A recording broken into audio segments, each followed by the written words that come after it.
Rasulullah sallallahu alaihi wasallam bersabda, sesungguhnya ada 3 kumpulan, 3 golongan, 3 firqah yang akan dijabat tangannya oleh malaikat sebaik saja Allah bangkitkan dia daripada kubur di mahsyar kelak.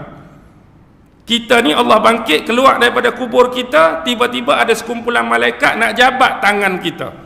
3 kumpulan ni malaikat cari nak bersalam.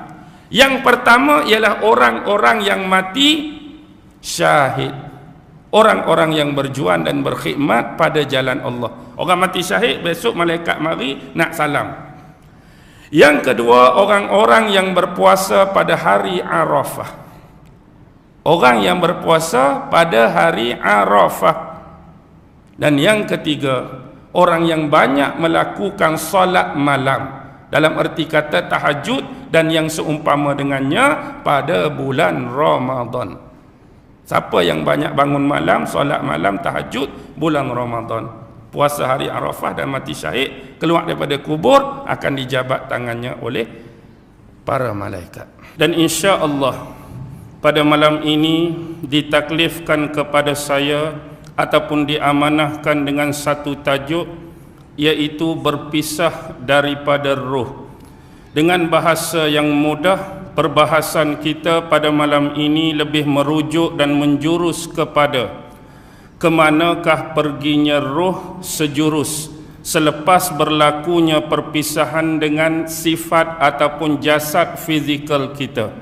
Kemana ruh ini akan dibawa oleh malaikat?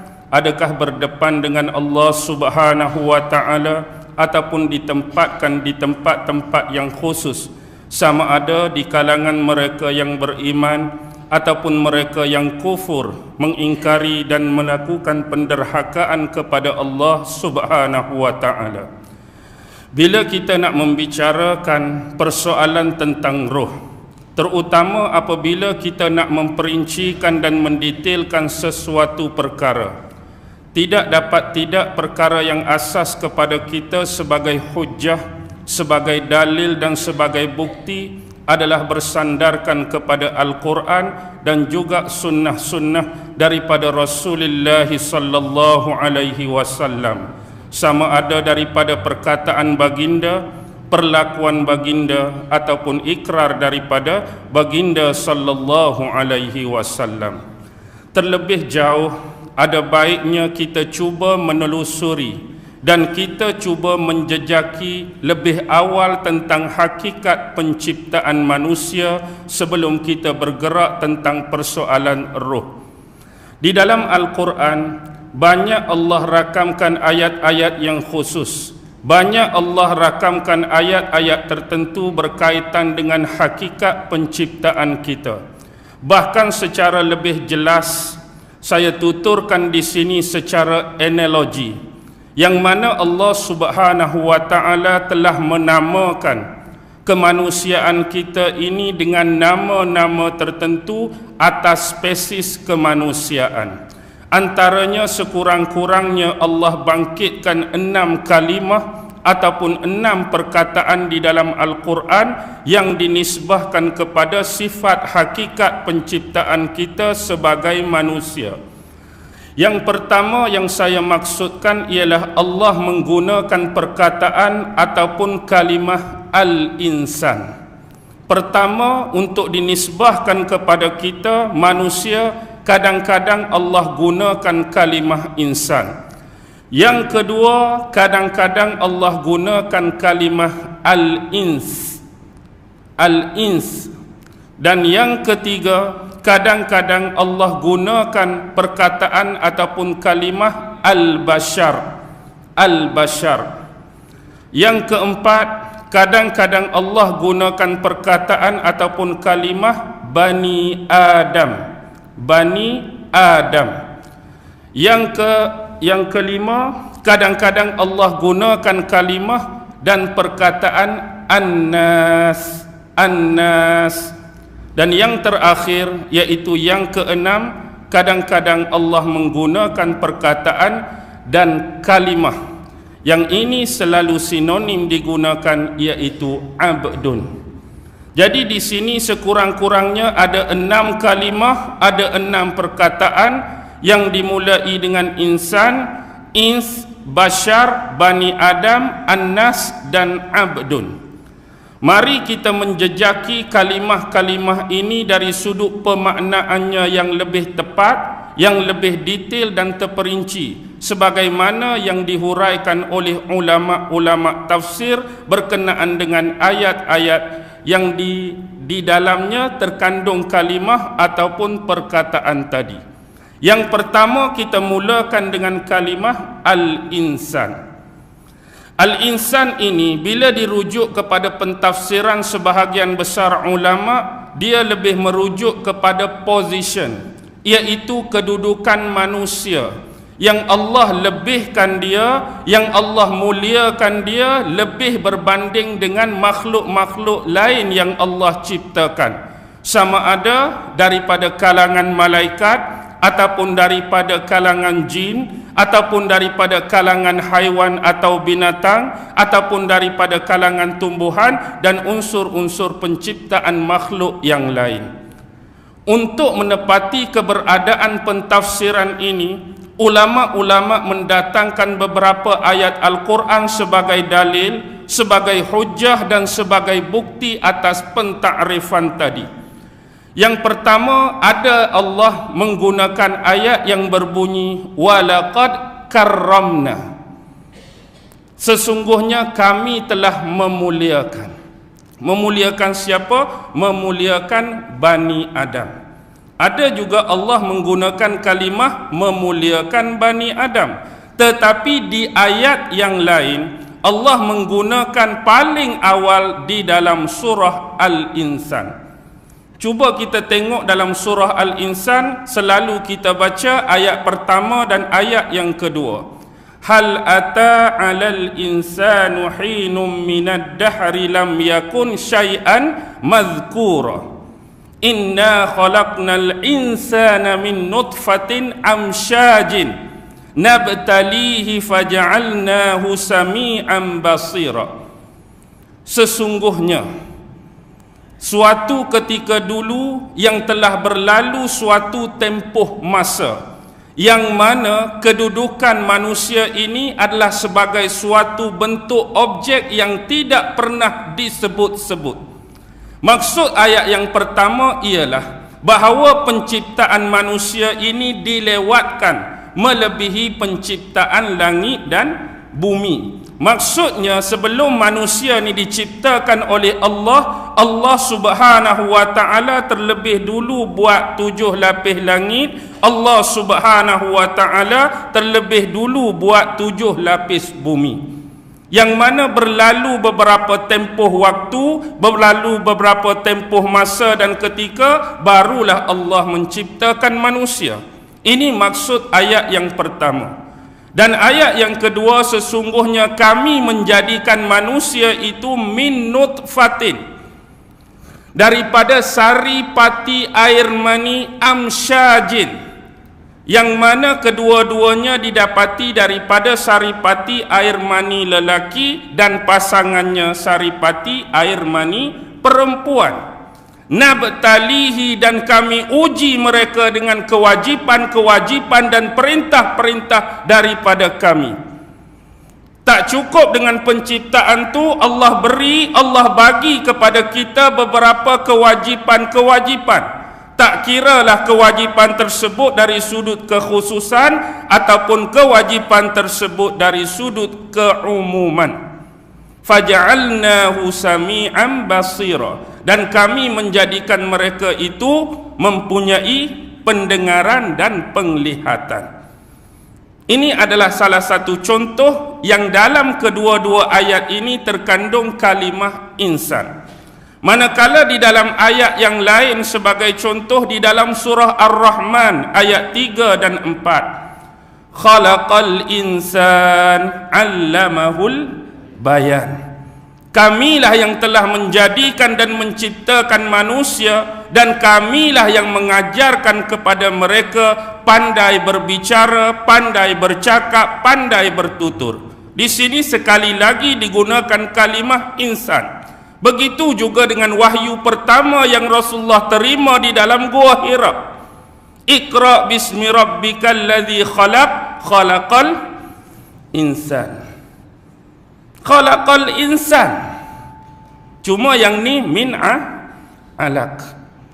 Dalam surah Al-As, wal as innal insana lafi khus. Dan banyak lagi di tempat-tempat lain Allah senaraikan kalimah dan perkataan ini. Ini membuktikan bahawa manusia itu dimuliakan dan dilebihkan Allah daripada makhluk-makhluk yang lain, terutama bila Allah mengurniakan akal, fikiran dan kebijaksanaan untuk menyerap ilmu-ilmu pengetahuan yang bakal diturunkan oleh Allah melalui perantaraan Jibril kepada Rasulnya Muhammad, iaitu sebuah kitab manual yang dinamakan Al-Quranul Karim. Itu yang pertama. Perbahasan yang kedua mengenai kalimah al-ins. Al-ins kita akan temui kalimah dan perkataan ini di dalam surah Az-Zariyat ayat 56. Wa ma khalaqtul jinna wal ins illa liya'budun. Tidaklah aku ciptakan, tidaklah aku jadikan daripada kalangan jin dan manusia kecuali semata-mata untuk melakukan ibadah, melakukan pengabdian terhadap aku.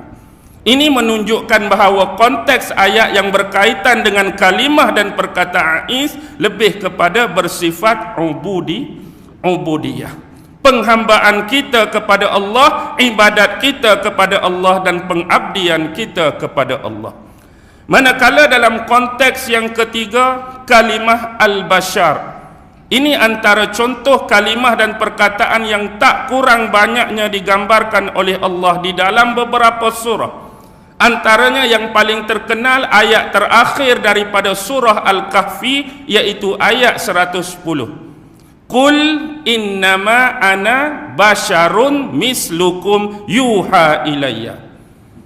Katakanlah, sesungguhnya aku ini basyarum mislukum, manusia yang bersifat basyar, sama seperti kamu, cuma yang dilebihkan aku berbanding kamu, aku ini diturunkan wahyu oleh Allah Subhanahu wa ta'ala. Bila kita membicarakan tentang kalimah dan perkataan basyar, dia lebih merujuk kepada apa yang dikatakan biological seseorang manusia. Dia lebih persis, mirip dan pergi kepada pengkajian fizik dan kimia biologi manusia. Dengan bahasa lain, bila Allah sebut bashar, sifat-sifat kemanusiaan itu timbul dari sudut makan dan minum. Sifat-sifat kemanusiaan itu timbul dari sudut berkahwin dan bernikah, dari sudut nak mendapatkan harta, dari sudut nak mendapatkan dinar dan dirham, dari sudut nak mendapatkan rumah dan tempat tinggal. Dan ini ada persamaan dengan kita. Dan Nabi pun dari sudut bashar sama macam kita. Nabi pun bekerja, Nabi pun berehat, Nabi pun berkahwin, Nabi pun berpuasa, Nabi pun tidur, Nabi pun cari rezeki, Nabi makan dan minum dan seumpama dengannya. Cuma yang berbeza kita dengan Nabi, Allah bagi pangkat dia yang lebih, dia sebagai Nabi dan Rasul Allah. Itu saja. Maksudnya dia lebih kepada fizik kimia, sifat biologi seorang manusia. Itulah pemaknaan dan pentakrifan tentang bashar. Manakala yang keempat ialah Bani Adam. Yang ini banyak pentakrifan. Kadang-kadang Allah guna Bani Adam untuk pentakrifan memuliakan manusia. Kadang-kadang bentuk penganugerahan kepada manusia. Kadang-kadang bentuk peringatan kepada manusia. Kadang-kadang bentuk arahan dan perintah kepada manusia. Sebagai contoh macam ayat awal yang kita baca tadi, walaqad karramna bani Adam. Ini ayat yang Allah nak memuliakan manusia dari sudut sifat hakikat penciptaan dia. Sesungguhnya kami telah memuliakan anak-anak Adam. Kadang-kadang dia datang dari sudut penganugerahan dan pemberian daripada Allah. Rujuk surah Al-A'raf ayat 26. Ya bani Adam qad anzalna alaikum libasa yuwari sawatikum warisha. Wahai Bani Adam, wahai anak-anak Adam, sesungguhnya kami telah menurunkan kepada kamu libasa pakaian. Yuwari sawatikum, yang dengan pakaian ini dia dapat menutup maruah kamu, dapat menutup kehormatan kamu, dapat menutup aurat-aurat kamu, warisha. Di samping dia menjadi perhiasan, agar kamu ini senang mata memandang, agar kamu elok di pandangan mata manusia-manusia yang lain. Ini bentuk penganugerahan dari sudut pakaian daripada Allah Subhanahu wa ta'ala. Kadang-kadang dia datang dari sudut peringatan. Surah Al-A'raf ayat seterusnya, ayat 27, Ya Bani Adam La yaftinannakumus syaitan kama akhraja abawaikum minal jannah. Wahai Bani Adam, wahai anak-anak Adam, janganlah kamu tertipu dan terfitnah dengan permainan syaitan, sebagaimana tipuan dan fitnah ini telah mengenai kedua ibu bapa kamu dulu sewaktu di syurga. Merujuk kepada kes penipuan dan fitnah iblis terhadap Adam dan Hawa. Ini bentuk peringatan daripada Allah, tapi menggunakan kalimah Bani Adam. Dan dalam ayat yang seterusnya dalam surah A'raf, Allah menunjukkan perkataan ataupun kalimah ini dalam bentuk perintah. Ya Bani Adam khuzu zinatakum inda kulli masjidin. Wahai anak Adam, kamu pakaikanlah, persiapkanlah pakaian yang elok-elok, supaya sedap mata memandang setiap kali kamu mendatangi rumah Allah.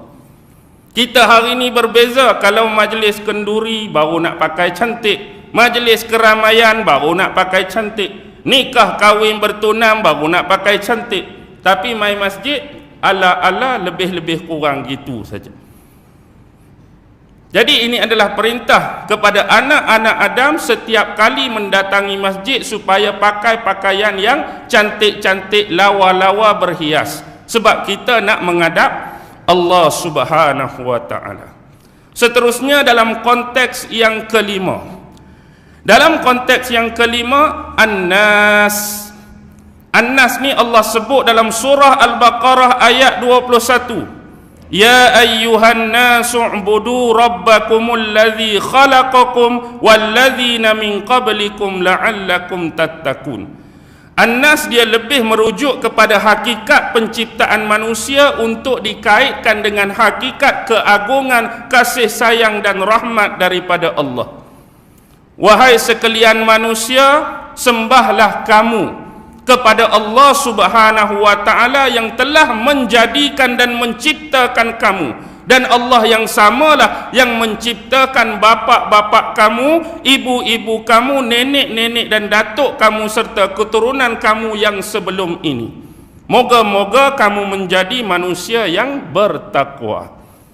Dan lebih sinonim dengan kita sampai anak kecil pun tahu yang surah terakhir yang selalu kita baca. Qul a'udzu birabbin nas, malikin nas, ilahin nas. Itu juga mengaitkan hakikat penciptaan kita dengan pencipta kita, iaitu Allah. Walaupun menggunakan lafaz ilah, lafaz Rabb dan lafaz Malik. Sekarang pergi kepada yang terakhir, iaitu Abdun. Abdun antara yang paling banyak digunakan di dalam surah-surah dan ayat-ayat di dalam Quran. Tapi sebagai salah satu contoh kita datangkan daripada surah Saba ayat yang ke-9. Inna fi dzalika laayatan likulli 'abdin munib. Sesungguhnya hal tersebut, perkara tersebut menjadikan seseorang hamba itu kembali semula kepada Allah. Dari sudut ketaatan, dari sudut ibadah dan dari sudut ingin berbakti kepada Allah. Walhal ayat lebih awal di depan menceritakan tentang hukuman Allah, musibah daripada Allah kepada kaum yang suka menderhakai dan melakukan pengingkaran kepada Allah. Dan ayat ini menceritakan bahawa melihat kepada perkara tersebut, moga-moga kamu menjadi hamba yang mahu kembali kepada Allah, mengikuti jalan yang sebenar. Jadi secara ringkas, malam ini kita dah dapat tentang enologi, penisbahan nama-nama dari sudut kalimah dan perkataan, sekurang-kurangnya 6 benda ni yang Allah kaitkan dengan hakikat penciptaan kita, iaitu manusia. Baki lagi, bila kita ni disebut sebagai manusia, sememangnya kita terdiri daripada 2 unsur, 2 komponen. Satu kita namakan sebagai komponen jasad, satu lagi kita namakan sebagai komponen roh, hak di dalam tu. Dan dua-dua komponen ini memerlukan makanan dan minuman. Kalaulah hari ini kita mengambil kira dan mengambil berat dari sudut makanan fizikal kita, kita boleh makan macam-macam makanan, kita boleh minum bermacam-macam minuman. Tetapi makanan yang kita nak makan, minuman yang kita nak makan, dia no unlimited, dia ada limit. Makanan-makanan yang hanya dibenarkan oleh Allah dalam istilah agama halal. Yang non halal, yang tidak halal, maka kita dilarang daripada mengambilnya, sama ada dari sudut makanan ataupun minuman.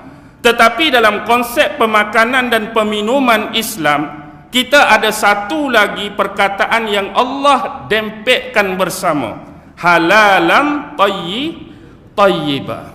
Hari ini kalau kita nak makan sesuatu makanan, kalau kita nak minum sesuatu minuman yang merupakan makanan dan gizi bagi sifat fizikal tubuh kita, carilah makanan yang bersifat halalan tayyibah.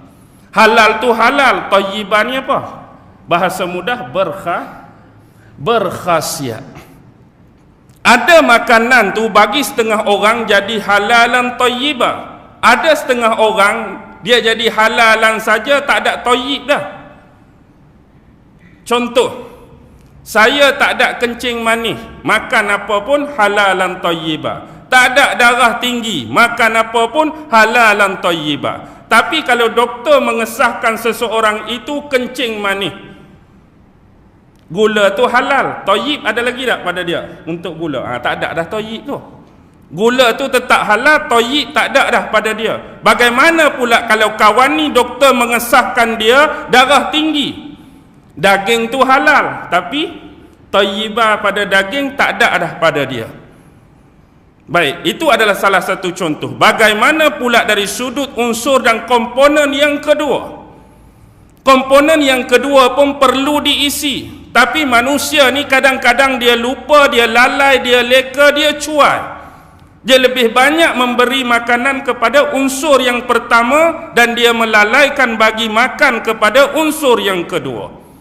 Makanan bagi unsur yang kedua ialah ketaatan, ibadat dan amal-amal soleh kepada Allah Subhanahu wa taala. Sama ada dalam bentuk ibadat-ibadat khusus yang kita lakukan seperti solat 5 waktu, seperti solat sunat, seperti menunaikan zakat, pi haji hak khusus.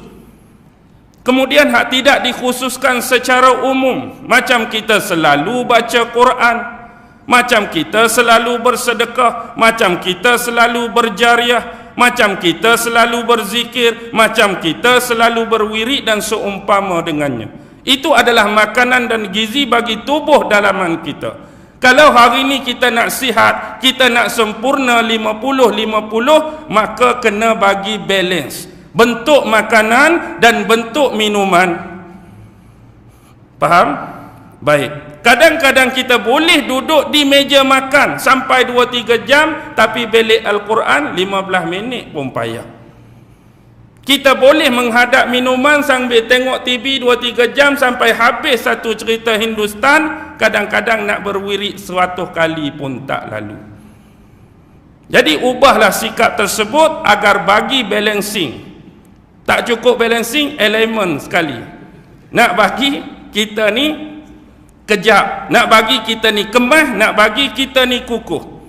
Sekarang kita tengok sebenarnya hakikat penciptaan manusia dari sudut sifat fizikal kita dulu.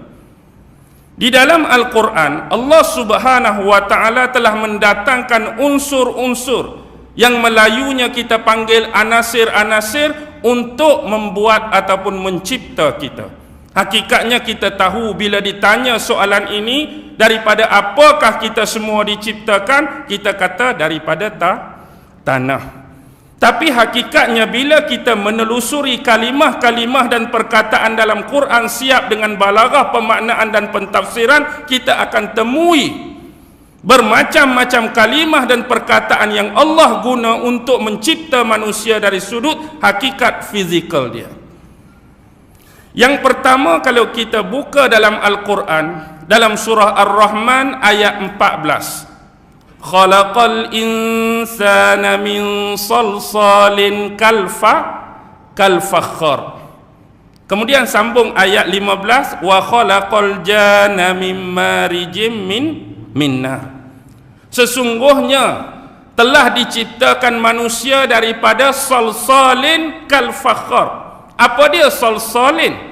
Salsalin ialah tanah yang kita katakan tanah yang kering ataupun tanah separuh kering.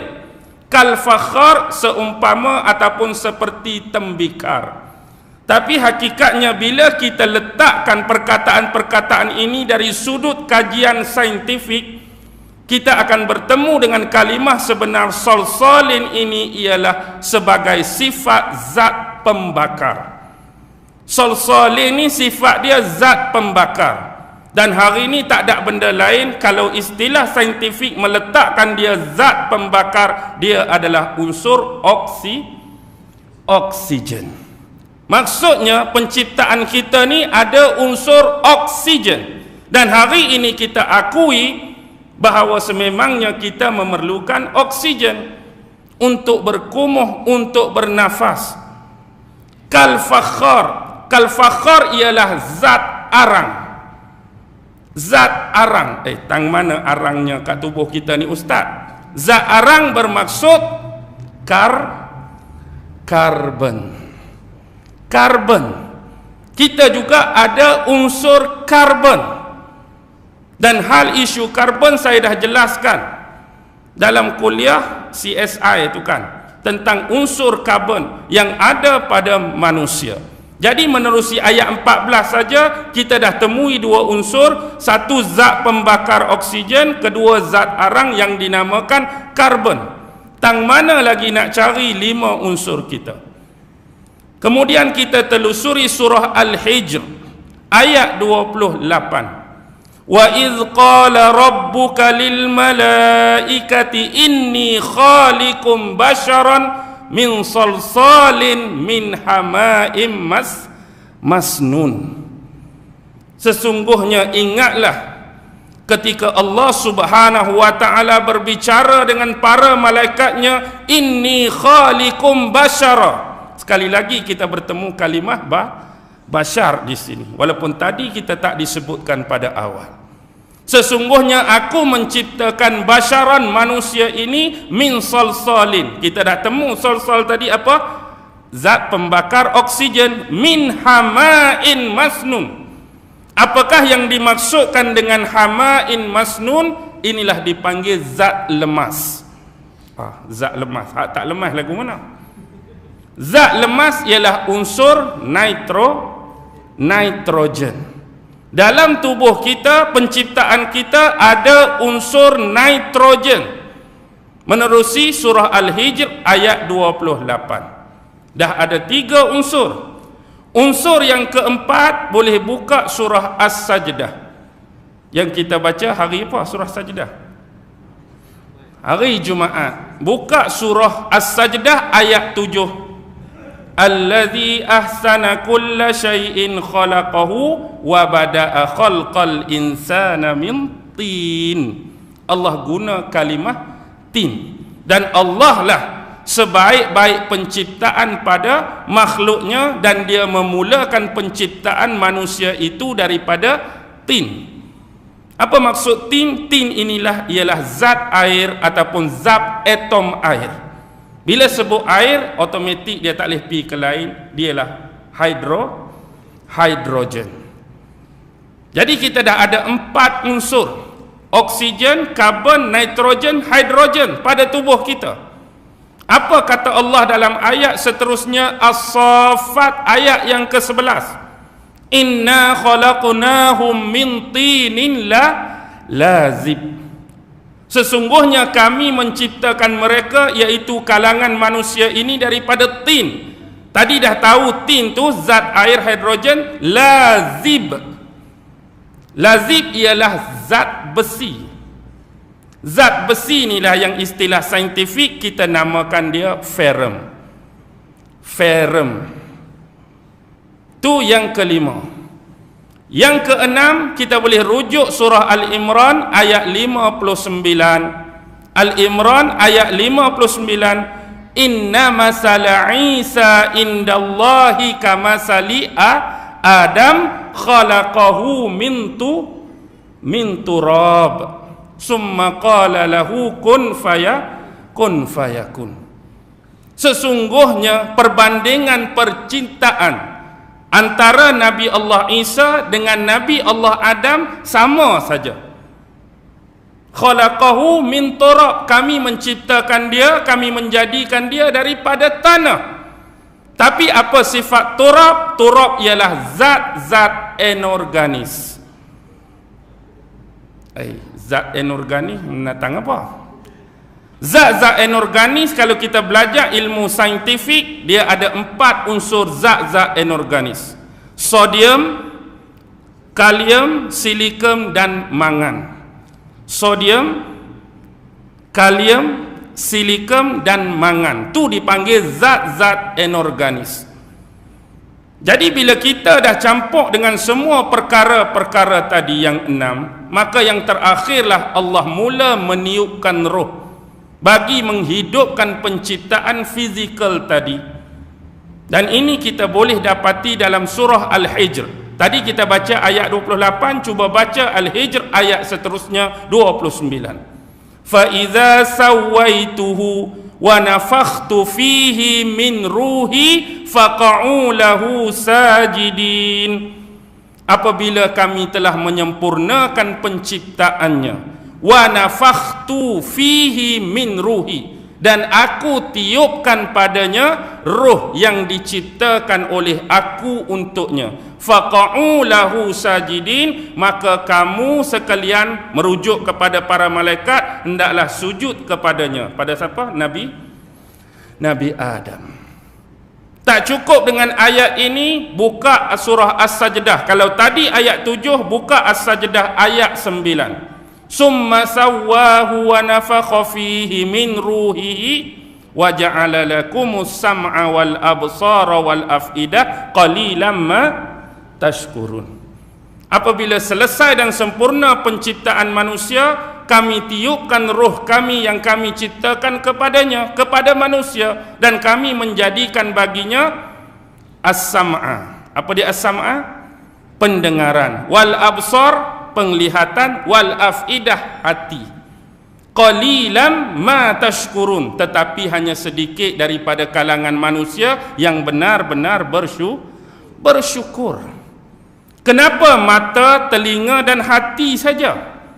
Sebenarnya inilah konteks penerimaan dan penyerapan ilmu pada manusia. Kalau hari ini seumpama saya cikgu ataupun guru di sekolah, ketiga-tiga unsur, komponen dan elemen ini perlu diserapkan. Jadi bila kita mula menuturkan ilmu dan pengetahuan kepada murid, dia dengar melalui telinga. Kalau dia tak faham, cuba contohkan dia dengan gambar-gambar dan visual. Ustaz cerita saja kamu tak faham, ni contoh dia, ni gambar benda yang ustaz cerita, ni gambar benda yang ustaz terang, dia boleh tengok dengan mata dia. Jadi bila dia dengar dengan telinga, tengok dengan mata, benda tu akan sampai pada hati. Dan inilah yang membawakan kepada pengetahuan, pelajaran dan kita kata apa, sebagai sumber penyerapan ilmu kepada setiap manusia. Beginilah corak dan bentuk ajaran setiap nabi-nabi, setiap rasul-rasul dan utusan Allah. Lihat kepada gerak kerja dakwah Nabi Muhammad sallallahu alaihi wasallam. Nabi hanya tidak menuturkan ayat-ayat Al-Quran. Nabi tidak hanya menuturkan hadis-hadis sabdaan yang keluar daripada baginda. Kadang-kadang baginda memvisualkan, memfokuskan pada sesuatu objek, pada sesuatu perkara, pada sesuatu bentuk. Dan hasil daripada dua komponen tadi, inilah yang mendatangkan apa yang dikatakan keimanan ke dalam hati para sahabat. Jadi ini adalah komponen-komponennya. Nampak 7 benda tadi, inilah yang disatukan oleh Allah Subhanahu wa taala dalam bentuk penisbahan perkataan dan kalimah tadi. Lalu kesemuanya membentuk apa yang dinamakan proteinisasi. Asal kalimah protein.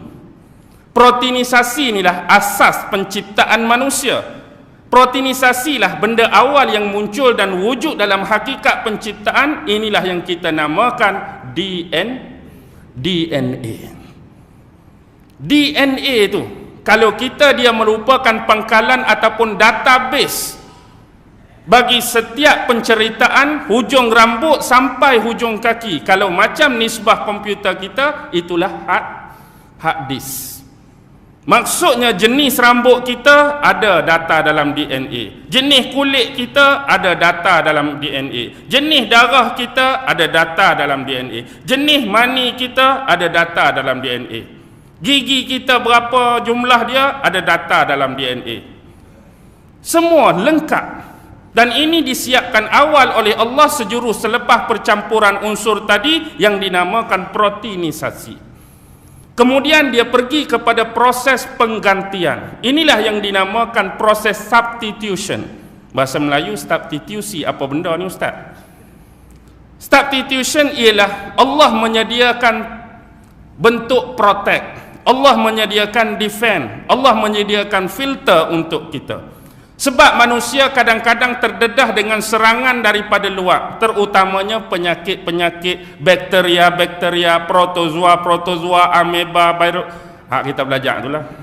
Sebutlah nak sebut binatang apa pun. Jadi sel yang pertama sel A, sel B, phagocytic dan seumpama dengannya Allah dah cipta daripada proses substitution tadi. Lalu bila ini lengkap, maka digantilah dengan pergerakan perjalanan. Inilah yang dinamakan elektron sinar kosmik mula memasuki apa yang dikatakan digauli dan dicampur tadi. Elektron sinar kosmik ni bukan sama dengan sinar kosmik kita hari ini, tetapi elektron sinar kosmik Allah ni bila dia suluh dan pancarkan pada unsur tadi, kita kata nitrogen terasing dengan hidrogen, terasing dengan karbon, terasing dengan besi. Bila kena elektron sinar kosmik, dia membentuklah apa yang dikatakan macam kita ni sekarang. Kena suluh benda tu jadi daging, jadi kulit lagu ni pula. Hebat ke tak hebat? Hebatlah. Dan hari ni bila kita ambil stoko ini, tang mana nitrogennya? Tak jumpa dah. Tang mana karbonnya? Tak jumpa dah. Tapi bila dibuat kajian, bila dipecahkan, akan jumpa tak benda-benda tadi? Akan jumpa. Hakikatnya bila Allah kata kita buat daripada tanah, ambil tanah seketoi, ambil tanah stokor, cium, lepas tu cium tangan kita. Sama ke tak? Tak sama dah. Tak sama dah. Sebab kena sinaran kosmik tadi, dia berubah jadi bentuk berdaging. Jadi berotot. Jadi bersaraf. Jadi bertulang. Jadi berdarah dan seumpama dengan. Dan kita perlu ingat, sebelum kita dijadikan secara sempurna, ada insan-insan yang sudi merelakan dirinya dimatikan secara pembunuhan massal. Pembunuhan massal ialah ada beberapa makhluk Allah yang lebih awal bunuh diri dia demi kesempurnaan penciptaan kita. Tang mana berlaku pembunuhan massal? Sebagai contoh, tangan. Pada asalnya tangan kita masih tak membentuk jari, dia seketoi lagu ni saja. Tetapi dia sanggup bunuh diri dia di sini hingga terbuka.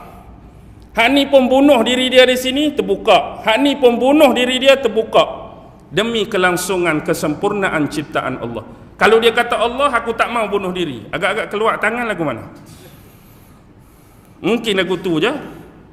Dua lagi tak mau bunuh diri ni, apa sah ni? Jadi lagu ni.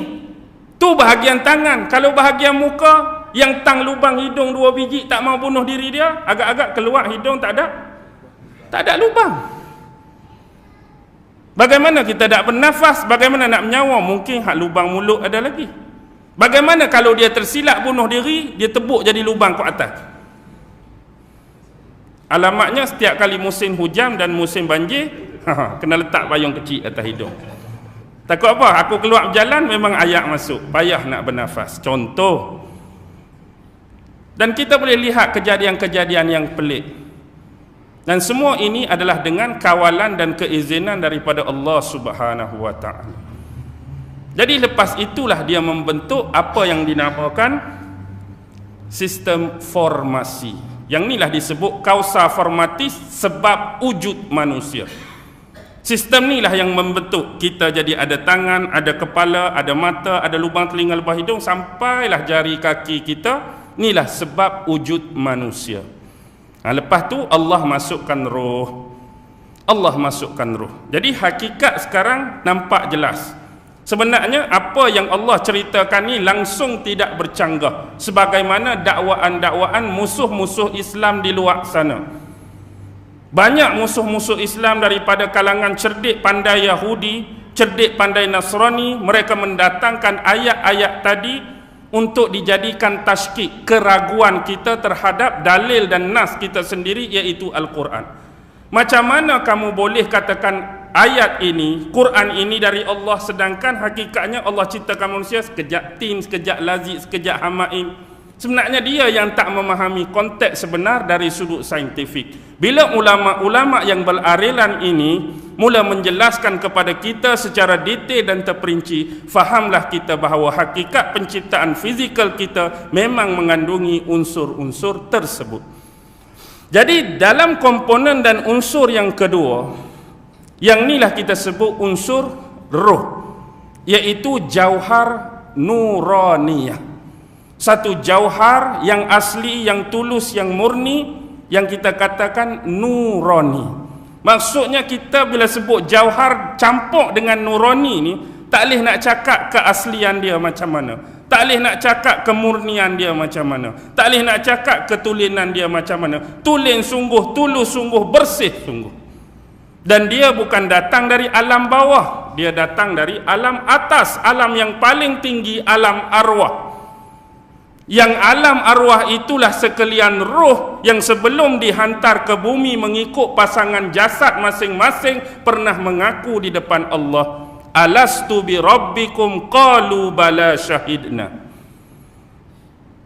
Adakah kamu semua mahu mengaku, mahu mempercayai aku ini sebagai Tuhan kamu? Qalu bala, bahkan syahidna, kami bersaksi atas demikian. Duduk di alam arwah kita pun tak ingat dah.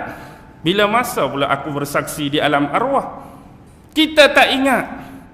Tapi kita duduk di dunia ini atas ihsan daripada Allah Subhanahu wa taala. Sebab apa? Sebab Allah nak menunjukkan sifat Rahman dan sifat Rahim dia. Sifat kasih sayang dia. Wajib ke tak wajib Allah buat kita? Wajib ke tak wajib Allah buat kita? Sebab bila sebut perkataan wajib ke harus ke sunat, sebenarnya hukum 5 tu terkait atau tidak dengan Allah? Hukum 5 tu tak terkait dengan Allah, tapi sebab nak buat ayat, nak bagi faham saja. Yang terkait dengan hukum 5, wajib, haram, makruh, sunat, harus tu siapa? Kita ke Allah? Kita. Tapi nak bagi senam buat ayat, nak bagi soalan wajib ke tak wajib. Sebenarnya konteks wajib, konteks tak wajib tak ada kena mengena dengan hakikat zat Allah. Memang benda tu tak perlu, benda tu harus saja bagi Allah. Sama ada bila harus Allah nak buat pun tak ada masalah, Allah tak mau buat pun tak ada masalah. Tetapi kenapa Allah buat kita? Sebab nak menyatakan ketuhanan dia, nak menebarkan sifat Rahman, nak menebarkan sifat Rahim. Dengan bahasa yang paling mudah, bagaimana Allah nak mengaku, bagaimana Allah nak dakwa, bagaimana Allah nak klaim dia ni Tuhan, sedangkan makhluk dia tak buat. Makhluk tak buat. Seolah-olah kita duduk berdiri seorang, akulah Allah, akulah Tuhan kamu. Makhluk tak buat. Nak dakwa kat siapa? Nak klaim kat siapa? Macam kita contoh, saya naik masjid ni, buka mic, buka speaker, duduk seorang-seorang. Orang tak ada pun macam malam ni. Assalamualaikum, nama saya sekian-sekian, saya baru dilantik pengerusi baru masjid ni. Tak ada orang. Lepas tu tiba-tiba lalu orang kat tu. Dia tu duduk cakap tu, dia duduk cakap kat siapa? Orang akan kata apa? Gila lah. Jadi nak umumkan kita jadi pengerusi ke, kita jadi AJK, orang macam ni ada kat depan. Barulah ada kesesuaian pengumuman dengan pendengaran. Begitu juga Allah, selagi Allah tak cipta dan buat makhluk, bagaimana Allah nak claim dan dakwa dia sebagai Allah pencipta? Jadi dia buat makhluk. Dia buat makhluk, ada tabir, ada tirai, ada penapis, ada protek, ada filter. Dan inilah yang kita imani hari ini sebagai perkara-perkara ghaibiyah. Dan dalil bukti kewujudan Allah ada di mana-mana. Seolah-olah setiap kali kaki kita melangkah walaupun satu langkah, setiap kali kita bernafas walaupun satu sedutan, tidak ada tempat dalam hati kita, di bibir mulut kita untuk mengatakan di situ tidak ada kebersamaan Allah dengan kita. Bagi orang-orang yang punya hati yang tenang, hati yang cerah, hati yang selalu memandang akan keberadaan Allah di mana-mana pun, dia sedar bahawa Allah sedang melihat, mendengar, mengawasi dan meraqabah diri dia. Baik, sekarang kita tengok hakikat Allah buat manusia ini. Yang ni ulama kan namakan sebagai 5 mim. Hakikat kejadian kita, ulama mengatakan 5 mim. Yang pertama mim itu ialah makhluk, creation of God. Kita ni makhluk, Allah al-Khaliq, Allah pencipta, kita yang dicipta. Selain daripada Allah, kullu ma siwallah makhluk. Baik dia malaikat yang dekat di sisi Allah pun makhluk. Baik dia nabi, baik dia rasul, baik dia utusan, baik dia wali, baik dia orang soleh, dia tetap makhluk. Baik dia penentang dan pengingkar Allah, iblis, syaitan, jin, dia tetap makhluk. Baik dia bukan spesies kemanusiaan dan spesies kejinan, dia tu binatang, dia tu haiwan, dia tu tumbuhan, dia tu gunung ganan, dia tu batu batan, dia juga makhluk. Jadi bila ada seorang Al-Khaliq, inilah yang diajarkan oleh Allah supaya mengesa dan menunggalkan Allah menerusi Qul huwallahu ahad. Dan hari ini di kalangan makhluk-makhluk Allah sudah ada yang melupakan amanah ini, lalu mereka tanpa segan silu melakukan kesyirikan, melakukan persekutuan kepada Allah Subhanahu wa taala dengan menyembah Tuhan lain selain daripada Allah dalam pelbagai keadaan, pelbagai bentuk. Ini kita kena ingat. Jangan tinggalkan konsep keesaan dan ketunggalan Allah. Yang pertama, ingat kita ni makhluk. Yang kedua, mukarram. Kita sebut tadi, walaqad karramna bani Adam. Apa maksud mukarram? Honorably. Yang dimuliakan. Sememangnya kita makhluk ciptaan Allah yang dimuliakan berbanding dengan ciptaan dan makhluk yang lain. Kita dimuliakan sebab dikurniakan akal. Kita dimuliakan sebab dikurniakan agama. Baik, yang ketiga, mim yang kedua, apa tadi? Mukarram. Yang pertama makhluk, yang ketiga ialah mukallaf. Apa maksud mukallaf? Burden. Mukallaf. Maksud mukallaf ni kita dipertanggungjawabkan oleh Allah dengan tanggungjawab dan amanah. Yang paling besar dua benda Allah bagi tanggungjawab, Allah bagi amanah. Yang pertama Al-Baqarah 31. Wa idz qala rabbuka lil malaikati inni ja'ilun fil ardi khalifah.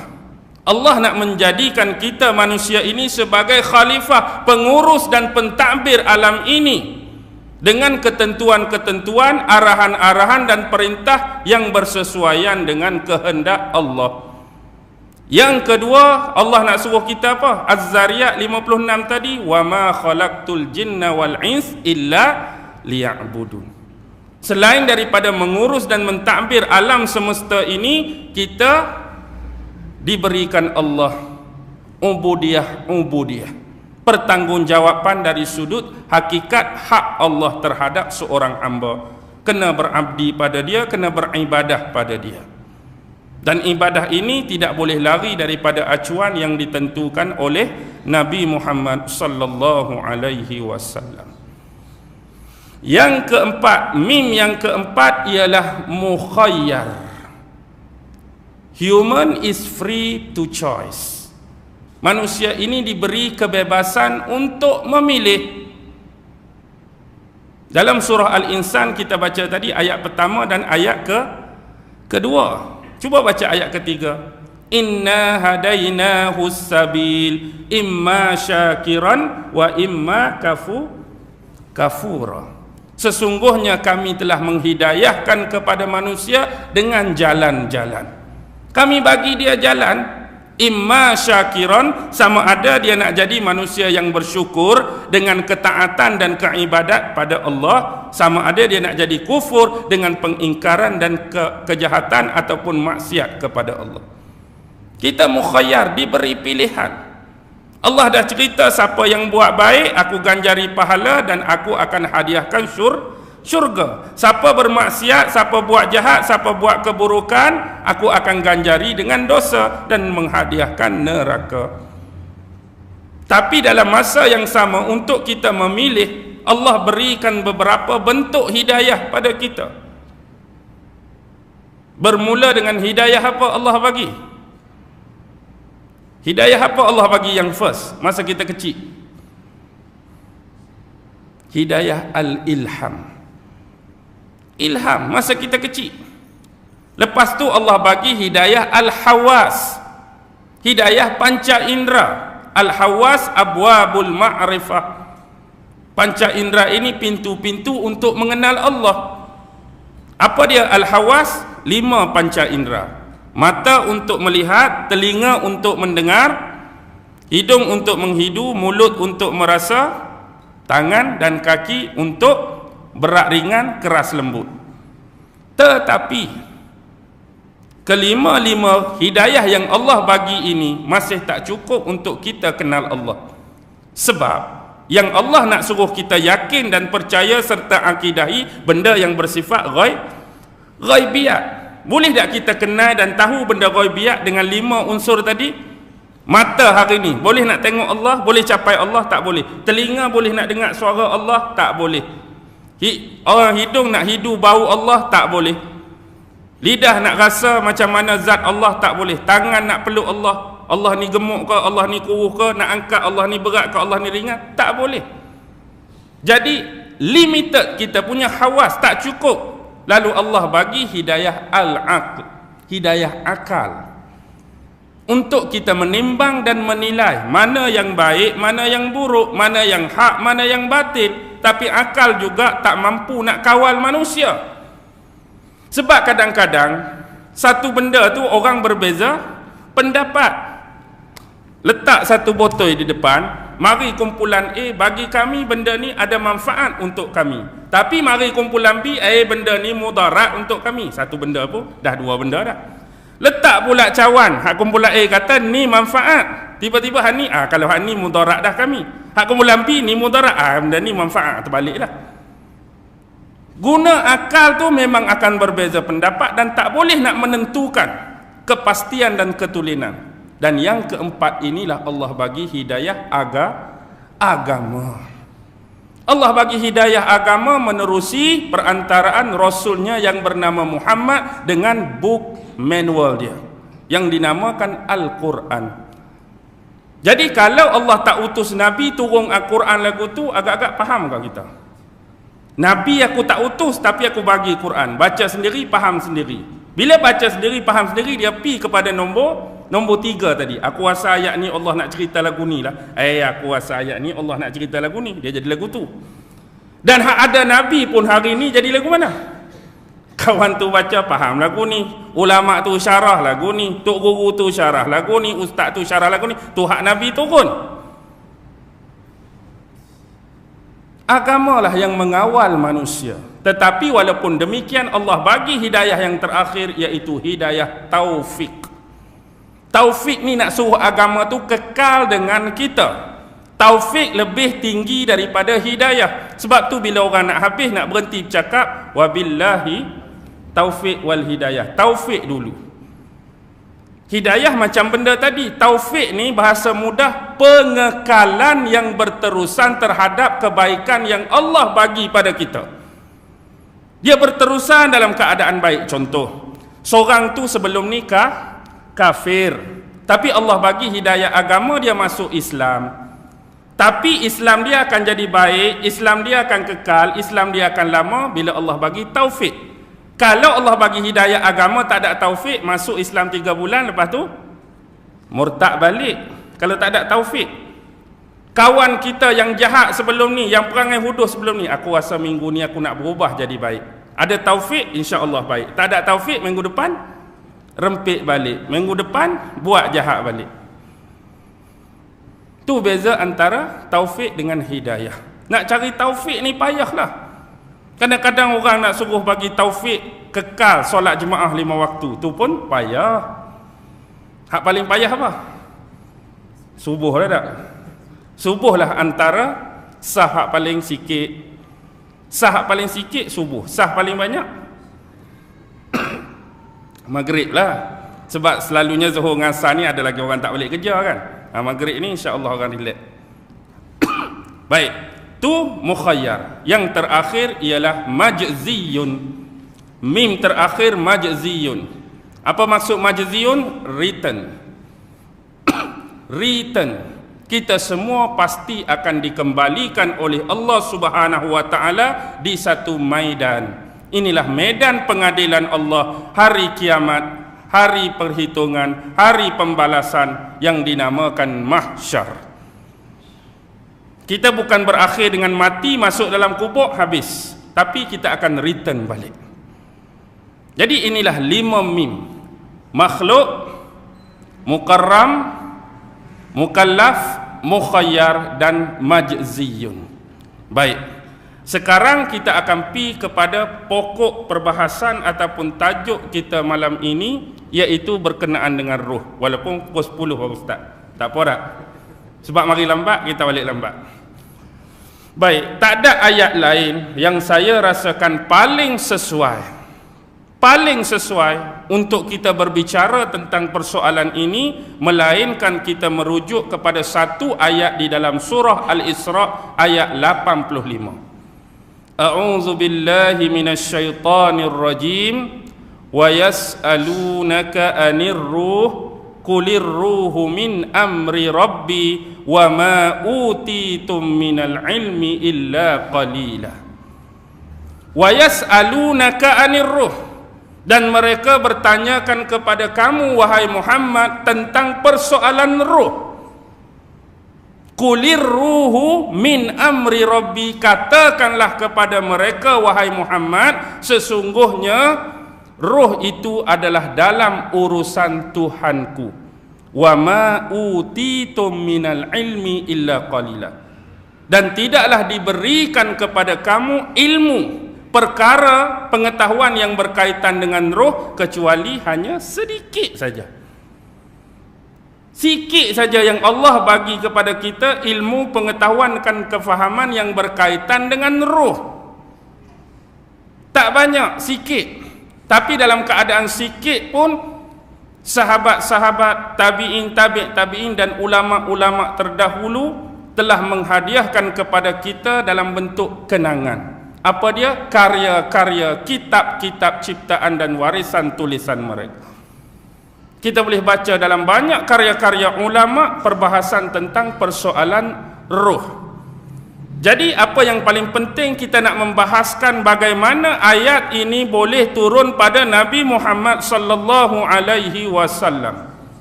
Otomatik apa yang kita nak bicarakan ini berkaitan dengan satu ilmu. yang dinamakan asbabun nuzul, sebab-sebab sesuatu ayat itu turun pada Nabi. Baik, yang pertama ialah berkenaan dengan dalil daripada hadis Nabi. Dalil pertama yang kita ambil ini daripada Musnad Imam Ahmad. Semua kenal Imam Ahmad, pendiri dan pengasas mazhab Hambali. Dia yang terakhir, nombor 4 kalau dari sudut imam-imam fiqh kita, selepas Hanafi, Maliki, Syafi'i, Hambali. Imam Ahmad telah berkata, sesungguhnya telah menceritakan kepada kami Waqi', seorang ulama besar juga guru Imam Syafi'i, telah menceritakan kepada kami Al-A'mashi. A'mashi juga seorang ulama besar dalam bidang hadis. A'mashi dia mengambil daripada Ibrahim, dan Ibrahim mengambil daripada Alqamah, dan Alqamah mengambil daripada sahabat Nabi Abdullah ibnu Mas'ud radhiyallahu taala anhu, yang mana Ibnu Mas'ud menceritakan bahawa sesungguhnya pada suatu hari aku sedang berjalan-jalan dengan Rasulullah sallallahu alaihi wasallam. Siapa berjalan dengan Rasulullah? Sahabat yang nama Abdullah ibnu Mas'ud, yang Rasulullah sebutkan dalam hadis dia, sebab kaki Abdullah ibnu Mas'ud ni agak kedi sikit, dia macam tak sempurna macam orang lain. Satu ketika Rasulullah sallallahu alaihi wasallam kehabisan kayu sugi. Rasulullah kan suka bersugi. Bila habis kayu sugi, melewati satu kawasan, Abdullah bin Mas'ud tengok satu pokok sugi. Jadi Rasulullah suruh dia panjat pokok sugi, pergi repih. Faham ke tak repih? Orang sini sebut apa repih ni? Kepok. Kepok. Maklum lawan Kelantan tak? Dia repih. Bila repih tu, sahabat-sahabat tengok dia naik atas pokok tu, terlihat pada kaki dia hak kedik. Jadi ada sahabat-sahabat ni duk gelak akan rupa kaki dia hak kurang sempurna tu. Jadi Rasulullah bersabda, kalaulah nak ditimbangkan dengan kedua-dua kaki Abdullah bin Mas'ud dengan gunung Uhud, bukit Uhud tu, kaki Abdullah bin Mas'ud lebih berat timbangannya daripada bukit Uhud. Jadi satu hari dia duduk berjalan dengan Nabi melewati kawasan pertanian di Madinah. Ada pengkhususan tempat, dia duduk lalu kawasan pertanian di Madinah. Tiba-tiba sampai di hujung kawasan tu, mereka berdua bertemu dengan sekelompok orang-orang Yahudi. Sampai tempat tu ada sekelompok orang-orang Yahudi, dan keadaan Rasulullah pada waktu berjalan tu, Rasulullah sedang memegang satu tongkat, yang tongkat tu dibuat daripada pelepah kurma, pelepah tamar. Jadi Rasulullah tu guna tongkat, ambil pelepah tamar, jadikan tongkat. Jadi bila sampai dekat orang Yahudi ni, geng-geng Yahudi ni duk berbicara, duk bercakap sesama dia. Jadi ada satu bahagian kumpulan manusia tu, dia cuik kawan dia.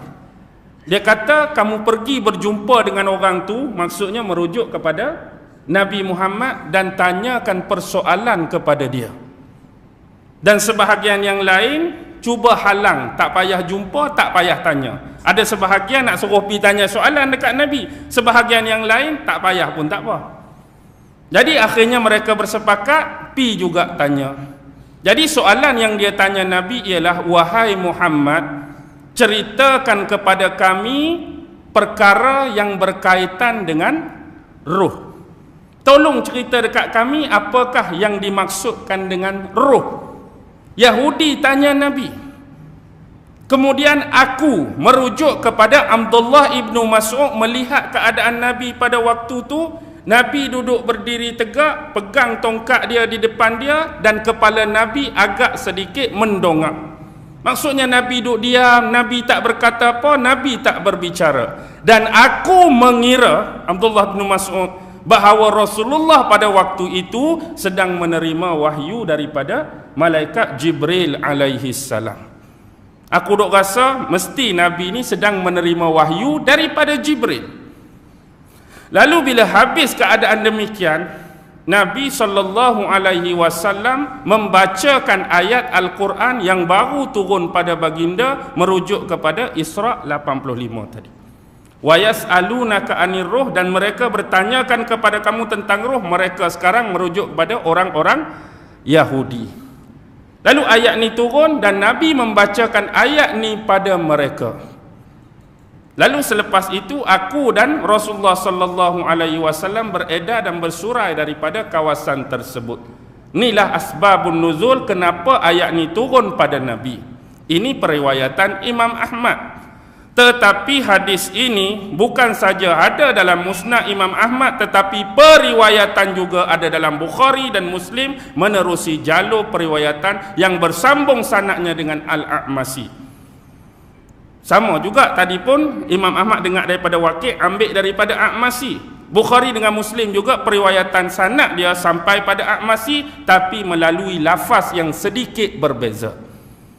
Cerita awal sama, aku berjalan dengan Nabi melewati kawasan pertanian di Madinah, tiba-tiba terserempak berjumpa dengan sekumpulan Yahudi. Cuma di sini lafaz berbeza. Hadis yang pertama tadi, seorang tu nak suruh pi tanya, yang lain menegah. Tapi yang ini ada baiknya kita bertanyakan soalan kepada lelaki tersebut, lalu yang lain mencelah. Apa gunanya dan perlunya kita bertanyakan soalan kepada lelaki ini? Ni lafaz yang berbeza. Bila ada yang satu niat nak pergi cakap, dia terus cakap, dia mencelah. Apa gunanya, apa perlunya kita tanya soalan kepada orang ini, merujuk kepada Nabi Muhammad? Dan ada sebahagian lagi yang lebih berumur, yang lebih tua. Jangan sampai pula dia datang menghadap kamu dalam keadaan menjawab persoalan kamu, kamu akan kurang menyenangkan dan menyeronokkan tentang jawapan yang bakal dia berikan. Nak tanya soalan pun tanyalah, aku takut nanti bila dia jawab soalan kamu, kamu jadi jam, jadi fail, jadi tak seronok. Kemudian akhirnya ditanya juga, turunlah ayat tadi. Dan selepas selesai isu tersebut, aku dan Rasulullah beredar dan bersurai daripada kawasan tersebut. Hadis lebih kurang sama, cuma perbezaan sedikit padalah lafaz orang-orang Yahudi tadi. Hakikatnya kedua-dua konteks hadis ini, bila dua-dua keadaan tu berjalan di antara kebun-kebun di Madinah, otomatik ayat ini kita kategorikan sebagai ayat Madaniyah. Dan kedua-dua soalan ini konteks dia tertuju kepada orang Yahudi yang menjadi punca dan penyebab ayat ini turun, walaupun pada hakikatnya surah Al-Isra sendiri bukan surah Madaniyah, tetapi Isra adalah surah Makkiyah. Jadi ada setengah ulama kata, mengapa jadi perbezaan demikian? Isra surah Makkiyah, sedangkan ayat tadi ayat Madaniyah.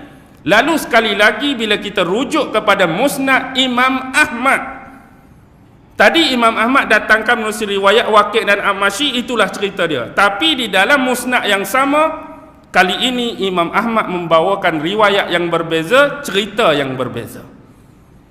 Imam Ahmad bin Hanbal berkata, sesungguhnya telah menceritakan kepada kami Qutaibah, telah menceritakan kepada kami Yahya ibnu Zakaria, dan dia mendengar daripada Daud mendengar daripada Ikrimah, dan Ikrimah mendengar daripada Abdullah ibnu Abbas. Tadi Abdullah ibnu Mas'ud, ni Abdullah ibnu Abbas, pupu dan sahabat Nabi. Seorang remaja yang pernah waktu kecil dia pernah didoakan oleh Nabi, Allahumma faqihu fid din wa 'allimhu ta'wil. Ni Abdullah ibnu Abbas. Cerita dia lagu mana? Cerita yang diriwayatkan oleh Abdullah ibnu Abbas, walaupun Musnad Imam Ahmad, dia kata ayat ni bukan turun pada orang Yahudi, ayat ni sememang turun di Mekah. Cerita dia lebih awal, suatu ketika orang-orang iaitu pembesar-pembesar kafir musyrikin Mekah pergi menemui kepala-kepala Yahudi yang alim, rahib Yahudi, ulama Yahudi. Dia tanya pendapat dan saranan daripada ulama Yahudi. Nanti kalau kami bertemu dan berjumpa dengan Muhammad ni, agak-agak apa soalan yang patut kami tanya pada dia, yang soalan ni moga-moga dia tak boleh nak jawab. Jadi geng-geng kafir Quraisy ni pi cari ulama Yahudi, minta pendapat, minta saranan. Apa agak-agak soalan dan bentuk soalan aku nak tanya pada Muhammad ni yang susah, yang sukar, agak-agak dia tak boleh nak jawab. Jadi Yahudi mencadangkan tanya persoalan tentang roh. Jadi pilah pembesar-pembesar kafir musyrikin Mekah ni jumpa Nabi, dan akhirnya akibat pertanyaan tersebut turun ayat Al-Isra ayat 85 tadi, wa yas'alunaka 'anir ruh qulir ruhu min amri rabbi. Jadi konteks yang kedua ni, ayat ni dah jadi Makkiyah ke Madaniyah? Dah jadi Makkiyah, dan surah ni surah Makkiyah. Dan ada juga setengah ulama dia menggabungkan kedua-dua hadis tadi, yang sebenarnya yang turun dulu memang di Mekah, tapi lepas tu bila Nabi hijrah ke Madinah, sekali lagi orang Yahudi tanya, ayat tu turun buat kali kedua, ayat yang sama. Tapi tak logik pula Nabi macam terima wahyu. Kalau kita tengok bersamaan, dah dia dengar, pakai baca teruslah kalau kira. Tapi ada setengah ulama kata yang pertama lebih tepat. Sebab apa? Sebab perawi dia hadir di majlis tersebut. Siapa perawi dia? Abdullah bin Abbas duduk sekali dengan Nabi dalam kes tu. Tapi Ibnu Abbas tak duduk sekali dengan Nabi. Dia cuma meriwayatkan cerita tu daripada Nabi. Setengah ulama demikianlah, sebab nak memperkuatkan hujah yang pertama. Baik, kita cuba dengar pendapat-pendapat lain. Kita buka satu lagi tafsir. Tadi tafsir Ibnu Katsir. Sekarang kita buka tafsir imam besar period awal mutaqaddimin, iaitu Imam Ibnu Jarir At-Tabari, yang terkenal pemilik tafsir Tabari. Imam Ibnu Jarir At-Tabari ini dia meriwayatkan dengan mendengar daripada Muhammad Ibnul Musanna, dan Muhammad Ibnul Musanna mendengar pula daripada Abdul Ya'la, dan Abdul Ya'la pula mendengar daripada Daud, dan Daud daripada Ikrimah. Ikrimah menuturkan kisah ini. Sesungguhnya Rasulullah sallallahu alaihi wasallam waktu dia hijrah ke Madinah, jadi dia didatangi oleh sekelompok orang-orang Yahudi. Macam hadis pertama tadi, Nabi berjalan terserempak. Ni memang golongan ulama Yahudi pi jumpa Nabi terus, nak tanya soalan tentang roh tadi. Nak tanya soalan tentang roh. Sebab apa? Sebabnya sebelum ni dia dah jadi kes macam hadis yang ketiga tadi. Maksudnya orang kafir musyrikin Mekah pi tanya soalan, Nabi jawab wa yas'alunaka 'anir ruh kepada orang kafir musyrikin Mekah. Jadi kafir musyrikin Mekah dikatakan cerita sekali lagi. Cerita pula kat Yahudi, Muhammad jawab lagu ni. Jadi Yahudi tu nak dengar kepastian. Dia pi jumpa Nabi selepas kafir musyrikin Mekah. Baik, bila dia pi, dia tanya, benarkah kami mendapati bahawa kamu mengatakan jawapan sekian kepada kafir musyrikin Mekah? Benar. Jadi dia ambil konteks yang terakhir. Dia bacakan pada Nabi, wa ma utitum minal ilmi illa qalila, dan tidaklah kamu diberi pengetahuan tentang roh kecuali sedikit. Dia nak bangga-banggakan depan Nabi. Adakah kamu mengingatkan kami bahawa kami orang-orang Yahudi ni kurang ilmu? Dia bagi ayat tu. Kamu ingat ni kami ni kurang ilmu ke? Kamu ingat kami ni sedikit ilmu ke? Sedangkan kitab Taurat turun pada kami. Dan sesungguhnya sesiapa yang memiliki kitab Taurat, terdapat padanya ilmu yang banyak dan kebaikan yang banyak. Dia duk bangga Taurat dia. Dia tak nak mengaku bahawa ilmu dia tu sikit, sebab Allah dah turunkan Taurat pada dia. Dan siapa yang memiliki Taurat, Allah akan bagi ilmu yang banyak. Kemudian dikatakan lepas dia kata demikian, turun satu lagi ayat. Inilah ayat dalam surah Al-Kahfi hak penghujung. Sebelum kul innama ana basyarum mislukum, ayat 109. Qul law kana al-bahru midadan li kalimati rabbi lanafidal bahru qabla an tanfada kalimatu rabbi walau ji'na bimislihi adada.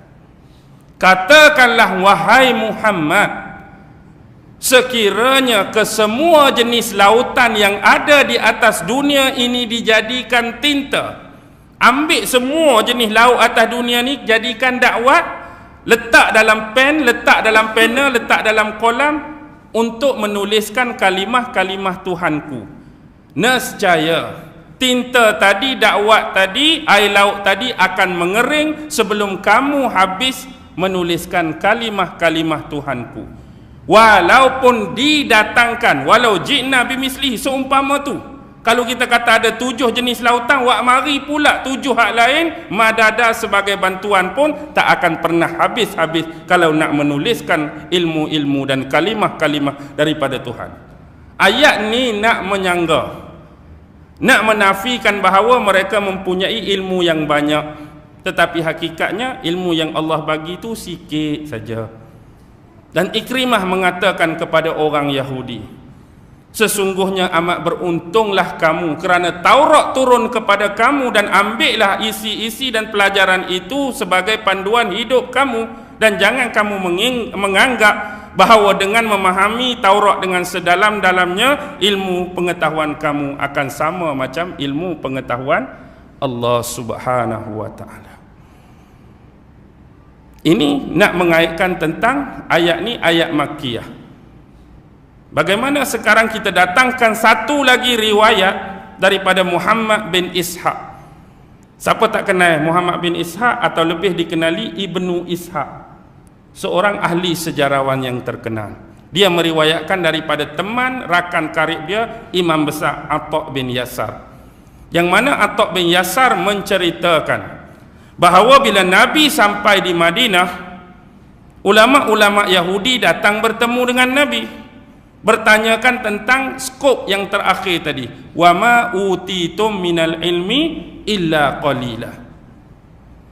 Dia tanya lebih kurang tadi macam riwayat daripada Imam Tabari. Adakah kamu menyangka kami orang-orang Yahudi, rahib Yahudi, ulama Yahudi ni ilmu kurang, sedangkan Taurat turun pada kami? Dan sesungguhnya Taurat itu adalah sebuah kitab yang dipenuhi dengan hikmah. Lalu dia pula baca ayat Al-Quran pada Nabi, merujuk kepada surah Al-Baqarah 269 yang pernah turun pada Nabi. Dia pula tolong baca ayat Quran, nak kaitkan, dia nak kata bahawa Taurat ni kitab hikmah. Rujuk Baqarah 269, yu'til hikmata man yasha wa man yu'tal hikmah faqad utiya katsira. Ingat tak ayat tu? Yu'til hikmata man yasha, Allah akan memberi hikmah, kebijaksanaan, ilmu yang berfaedah dan berguna kepada sesiapa yang Allah kehendaki.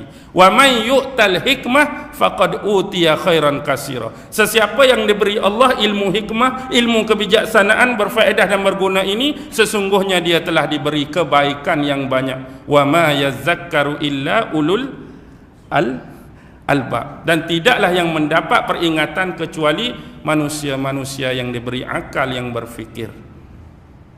Dia nak cakap hikmah di sini merujuk kepada Taurat dia. Yang dia select, dia pergi baca ayat Quran, tapi kalimah hikmah tu rujuk pada Taurat. Betul ke tak betul? Tak betul. Dikatakan kalau tadi turun Al-Kahfi 109, menerusi periwayatan ini turun ayat lain, surah Luqman ayat 27. Walau annama fil ardi min syajaratin aklamun wal bahru yamudduhu min ba'dihi sab'atu abhurin ma nafidat kalimatullah innallaha azizun hakim. Walau annama fil ardi min syajaratin aklamun, dan kalaulah sekiranya setiap tumbuh-tumbuhan dan pokok di atas muka bumi ini dijadikan kolam, ambil batang pokok buat kolam, ambil batang pokok buat pensel, ambil batang pokok buat alat tulis. Wal bahru yamudduhu, dan diambil lautan-lautan tadi sebagai dakwat, sebagai tinta bagi alat tadi, mim ba'dihi, dan selepas itu apa pula Allah kata? Sab'atu ahurin, ditambah pula dengan tujuh jenis lautan. Ma nafidat kalimatullah, seolah-olah mereka tidak akan dapat mampu menuliskan kalimah-kalimah Allah. Seluruh tumbuhan tu buat pensel dah, ambil tujuh lautan pun tak cukup, kami tambah dengan yang 7 lautan lain pun tak mampu nak menulis semua kalimah-kalimah Allah. Innallaha azizun hakim, sesungguhnya Allah lah yang maha berkuasa dan maha bijaksana. Turun ayat Luqman pula. Inilah pentingnya kita belajar ilmu tafsir, terutama asbabun nuzul. Sekarang malam ni dah ada berapa riwayat kita terima? 5 riwayat. 3 riwayat kata Madaniyah, 2 riwayat kata Makkiyah. Satu tak penting. Yang penting kita tahu konteks ini diturunkan satu kepada orang Yahudi, satu kepada kafir musyrikin Mekah. Sekarang perbahasan yang jadi khilaf di kalangan ulama, apakah makna ruh dan maksud ruh dalam ayat ni? Wa yas'alunaka 'anir ruh, kita ingat ruh yang kita duk bincang kan ni? Ada 3 pula khilaf ulama. Oh, letih pula. 3 khilaf ulama. Yang pertama ialah riwayat Abil Aufa daripada periwayatan Ibnu Abbas. Maksud roh di sini ialah arwah Bani Adam. Ini sama dengan apa yang kita sepakati dan yakinkan. Roh anak-anak Adam. Dan dia cerita balik Abil Aufa daripada Abdullah Ibnu Abbas ni, dia ceritalah bahawa orang-orang Yahudi pi tanya Nabi tentang soalan tentang roh, dan ayat ni turun pada Nabi. Tiba-tiba geng-geng depa ni pi tanya Nabi, tang mana kamu ambil jawapan ni? Siapa yang bagi tahu ayat ni pada kamu untuk jawab soalan kami? Nabi pun kata, aku ni utusan Allah, aku Nabi, aku Rasul. Yang jadi pengantaraan ayat ni ialah malaikat Jibril. Oh, rupa-rupanya Jibril yang bagi tahu kat kamu. Sesungguhnya ketahuilah wahai Muhammad, Jibril itu adalah musuh kami yang nyata. Oh, musuh dengan Jibril pula. Musuh dengan Jibril. Ayat Quran kan dah jelas, surah Al-Baqarah ayat 97. Qul man kana aduwwan li Jibril fa innahu nazzalahu ala qalbika biiznillah musaddiqan lima baina yadayhi wa hudan wa busyra lil mu'minin.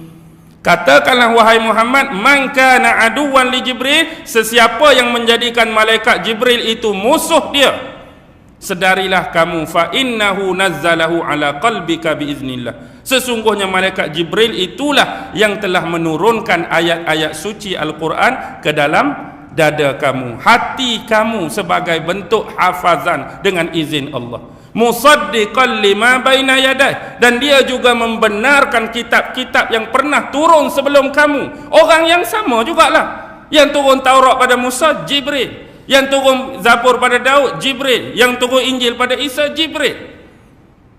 Wahudan, dia ini sebagai pemberi hidayah, wa busyra, dan penyampai berita gembira lil mu'minin, bagi orang-orang yang beriman. Tapi dia jadi musuh Yahudi pasal apa? Sebab Jibril ni kadang-kadang kita ajak anak kita nampak satu saja position tugas dia, iaitu menyampaikan wahyu. Sebenarnya Jibril ada satu lagi tugas besar yang kita tak perasan.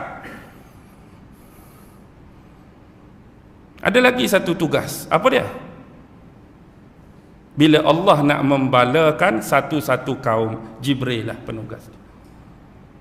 Nak buat banjir, taufan besar Nabi Nuh, Jibril. Nak hukum kaum Ad, Jibril. Nak balik bumi kaum Lut, Jibril. Hak bahagian hukuman-hukuman tu malaikat Jibril. Sebab malaikat Jibril jenis suka buat hukuman, suka bunuh orang, suka bagi bala, suka bagi ujian, suka bagi musibah. Sebab itulah Jibril musuh kami. Tapi bila ditanya tentang Mikail, oh Mikail bagus, Mikail turunkan rezeki. Oh, Mikail bagus pula. Tu tak apa setakat musuh. Tapi bagaimana dengan satu firqah Syiah? Satu firqah Syiah yang nama Nusairiyah. Jibril bukan setakat musuh, Jibril itu kafir. Jibril kafir. Sebab apa Jibril kafir? Sebab dulu kehendak sebenar Allah menurunkan wahyu pada Sayyidina Ali, bukan pada Nabi Muhammad. Sebab Nabi Muhammad muka dia nak sama dengan Sayyidina Ali, Jibril tertukar.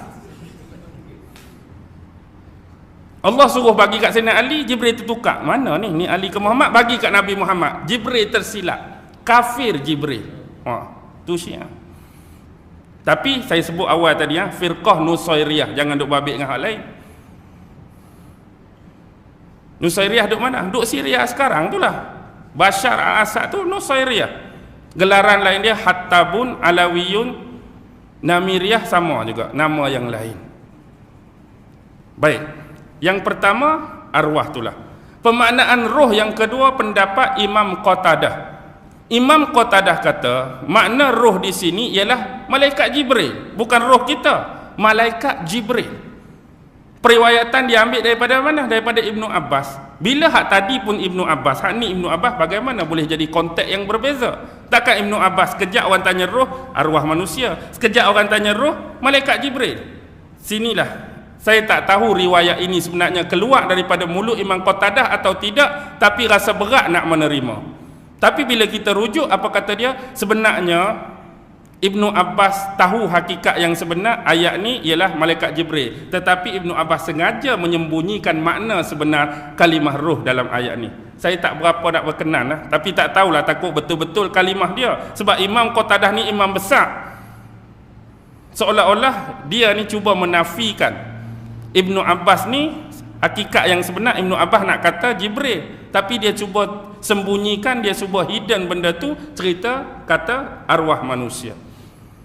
Dan yang ketiga, ini pendapat daripada yang dinamakan Abu Ja'far Ibnu Jarir, yang dia meriwayatkan daripada Ali, bukan Sayyidina Ali ya, Ali lain, dan Ali ini meriwayatkan daripada Abdullah meriwayatkan daripada Abu Marwan Yazid ibnu Samurah, dan Yazid ibnu Samurah ini meriwayatkan daripada orang yang menceritakan pada dia, tidak dinamakan siapa penama ini, dan orang tu kata dia dengar daripada Sayyidina Ali. Dia dengar daripada Sayyidina Ali.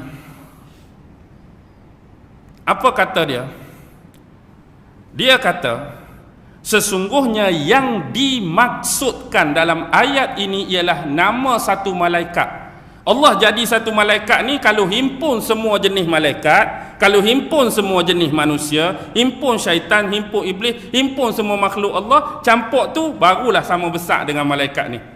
Oh, besar sangatlah maksudnya malaikat tu.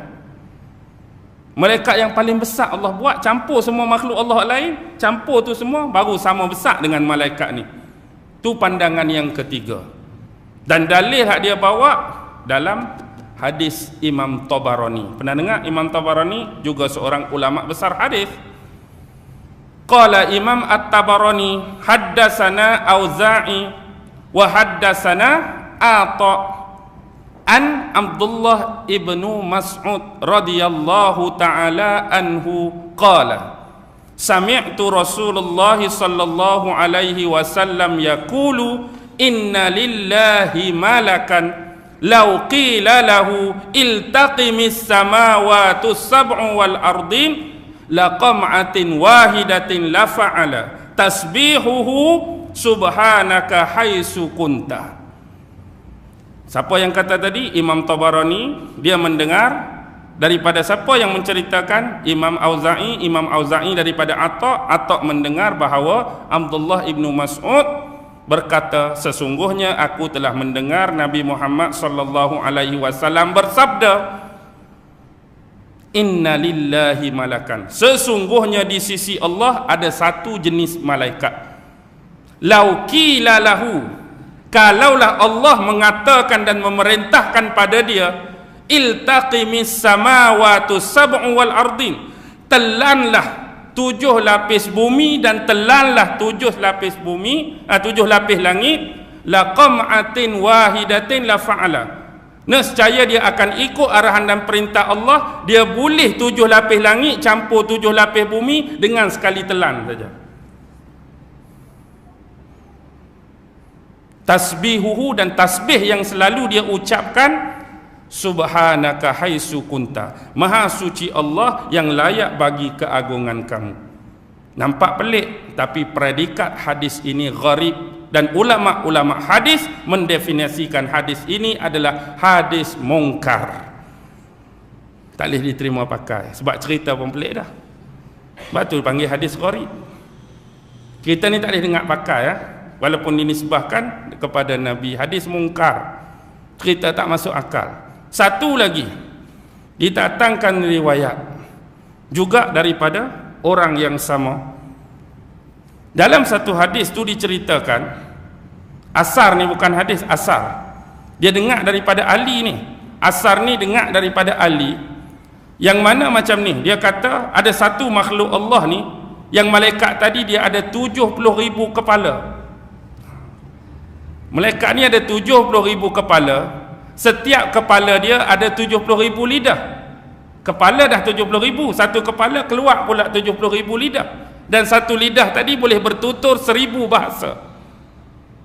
1000 bahasa. Dan setiap hari dia berwirid dan bertasbih dengan 1000 bahasa tu. Setiap kali dia berwirid dan bertasbih, keluar jadi tasbih dia tu jadi malaikat dan terbang dengan malaikat-malaikat yang lain sampai hari kiamat. Asar ni juga asar yang gharib lagi, aneh lagi, tak boleh diterima pakai. Kita ceritakan dalil dan apa yang dimaksudkan dengan roh. Apa pun hak sebenar, paksi dia hak nombor 1. Abil Aufa meriwayat daripada Ibnu Abbas, roh di sini ialah apa dia? Arwah Bani Adam. Nampak sebab hadis ni nuzul dan perbahasan tentang roh kita pilah 10.30 dah kan. Ringkasan tentang kemana roh ni nak pi. Kemana roh akan pergi selepas berpisah daripada badan fizikal ataupun jasad. Sebenarnya kadang-kadang kita banyak menasihatkan orang-orang di kalangan awam bahawa jangan menyibukkan diri kita untuk bertanyakan perkara-perkara, persoalan-persoalan yang kurang manfaat. Bukan kata tak ada manfaat, kurang manfaat, yaitu terutamanya yang berkaitan dengan roh. Sebab ada ulama-ulama menegaskan bahawa kalaulah roh tu duduk dengan jasad dia dalam kubur pun, duduk di langit ke, duduk di bumi ke, dia tak akan pernah mendatangkan manfaat dari sudut lebihnya ibadat kita pada Allah atau lebihnya takut kita pada Allah. Tetapi soalan yang lebih ada kewajaran, benarkah roh orang kafir disiksa? Itu lebih ada kewajaran. Haji ni nak tahu duduk atas ke, duduk bawah ke, duduk di langit ke, duduk sekali dengan jasad ke, kurang manfaat. Bukan kata tak ada manfaat. Tapi hak tadi, hak ada kewajaran, benarkah roh orang kafir disiksa dan diazab? Benar. Jadi ini akan dapat meningkatkan ketakwaan kita pada Allah. Jangan-jangan aku takut juga mati dalam keadaan kafir, mati dalam keadaan kufur, mati dalam keadaan ingkar, mati dalam keadaan derhaka, aku akan kena azab. Itu boleh menambahkan. Tetapi walaupun demikian, yang Allah bagi tadi, utitu minal ilmi illa qalila, dia tidak pernah menyurutkan ulama-ulama untuk menghasilkan karya-karya berkenaan dengan tajuk tadi. Dan banyak. Antara yang kita boleh ikuti ialah seorang doktor yang bernama Dr. Syekh Umar Sulaiman Ashqar. Pernah dengar tak nama ulama ni? Syekh Umar Sulaiman Ashqar. Dia ada satu kitab karangan dia yang bernama Yaumul Hisab, boleh belik muka surat 102 kalau siapa kenal ulama ni, dan ada kitab ni. Jadi dalam tu didatangkan beberapa konteks keadaan dan penisbahan roh yang meninggalkan jasad ataupun tubuh fizikal. Secara ringkas dia memperincikan 5 bahagian. Yang pertama, dia membahaskan tentang roh-roh utusan Allah. Bila sebut utusan Allah, termasuk di dalamnya roh nabi-nabi dan rasul. Dia kata roh nabi-nabi dan rasul ini berada di satu tempat yang paling tinggi, yang paling istimewa, di syurga yang paling tinggi, di syurga yang paling istimewa. Dan dia berada di kalangan para malaikat-malaikat Allah Subhanahu wa ta'ala. Sebagaimana ucapan-ucapan Nabi di kala detik-detik baginda dalam keadaan nazak dan nak meninggalkan rohnya daripada jasad. Allahumma rafiqil a'la. Ya Allah, sertakanlah aku bersama sahabat-sahabatku yang di dalamnya mengandungi kebaikan di alam atas sana. Tu doa Nabi, tu permintaan Nabi, tu harapan Nabi.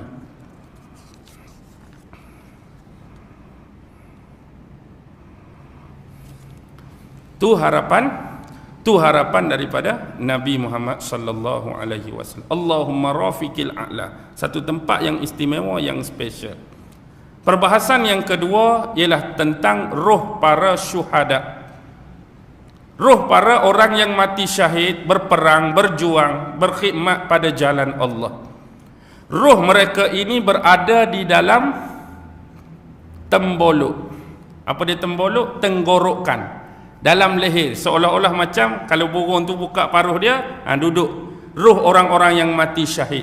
Dan warna burung itu ialah berwarna hijau, walaupun dia bukan ahli pah. Roh burung tu warna hijau, dan sarang-sarang burung ini bergantungan di bawah tiang-tiang arasy Allah. Sarang burung ni bila dia puas raung dalam syurga, sarang dia duduk bawah tiang-tiang arasy Allah. Tu riwayat ni dalam ada riwayat Imam Muslim. Buka riwayat Imam Muslim ada kisah pasal roh orang yang mati syahid duduk dalam tembolok ataupun tenggorokan burung yang berwarna hijau, sarangnya duduk bawah tiang arasy. Yang ketiga, roh-roh orang yang beriman, roh-roh yang berbahagia menghadap Allah Subhanahu wa taala juga duduk dalam tenggorokan burung, tapi kali ini tidak diceritakan warna burung tersebut. Sarang dia berbeza. Kalau hak mati syahid tadi sarang duduk bergantung di tiang arasy, hak ni duduk bergantung di pohon-pohon dan pokok-pokok dalam syurga. Roh orang yang beriman, mati dia duduk dalam mulut burung juga, tapi sarang dia dalam pokok-pokok dan pohon-pohon di syurga. Boleh buka riwayat ni dalam Musnad Imam Ahmad. Yang keempat, bagaimana keadaan roh-roh pelaku maksiat. Waktu hidup di dunia dulu dia suka buat maksiat. Dia suka buat maksiat. Jadi digambarkan dalam hadis Bukhari, dia mari beberapa contoh saja. Contoh roh orang yang berzina. Roh orang yang berzina Allah akan letakkan dalam sebuah bekas yang dinamakan At-Tanur. At-Tanur ni dia punya mulut tu kecil, tapi bawah tu agak sedikit besar dan longgar. Jadi orang-orang yang berzina duduk dalam tu, dia macam labu sayung lah, kita kata senang. Mulut kecil, lepas tu bawah tu, kemudian Allah akan nyalakan api neraka bawah At-Tanur tu. Jadi bila keadaan panas dan menggelegak, berebut penzina-penzina ni nak keluar daripada mulut hak sempit tu. Jadi hang nak tembus, aku nak tembus, hang nak keluar, aku nak keluar, jadi tak keluar-keluar juga. Duduk dalam tu, dibakar oleh api neraka, dipanggang oleh sebuah alat, objek yang Allah katakan dinamakan At-Tanur. Ni riwayat Imam Bukhari. Bagaimana orang yang buat maksiat di dunia tu suka makan duit riba, harta riba. Nah, dia ni akan berenang dalam apa? Akan berenang dalam lautan darah.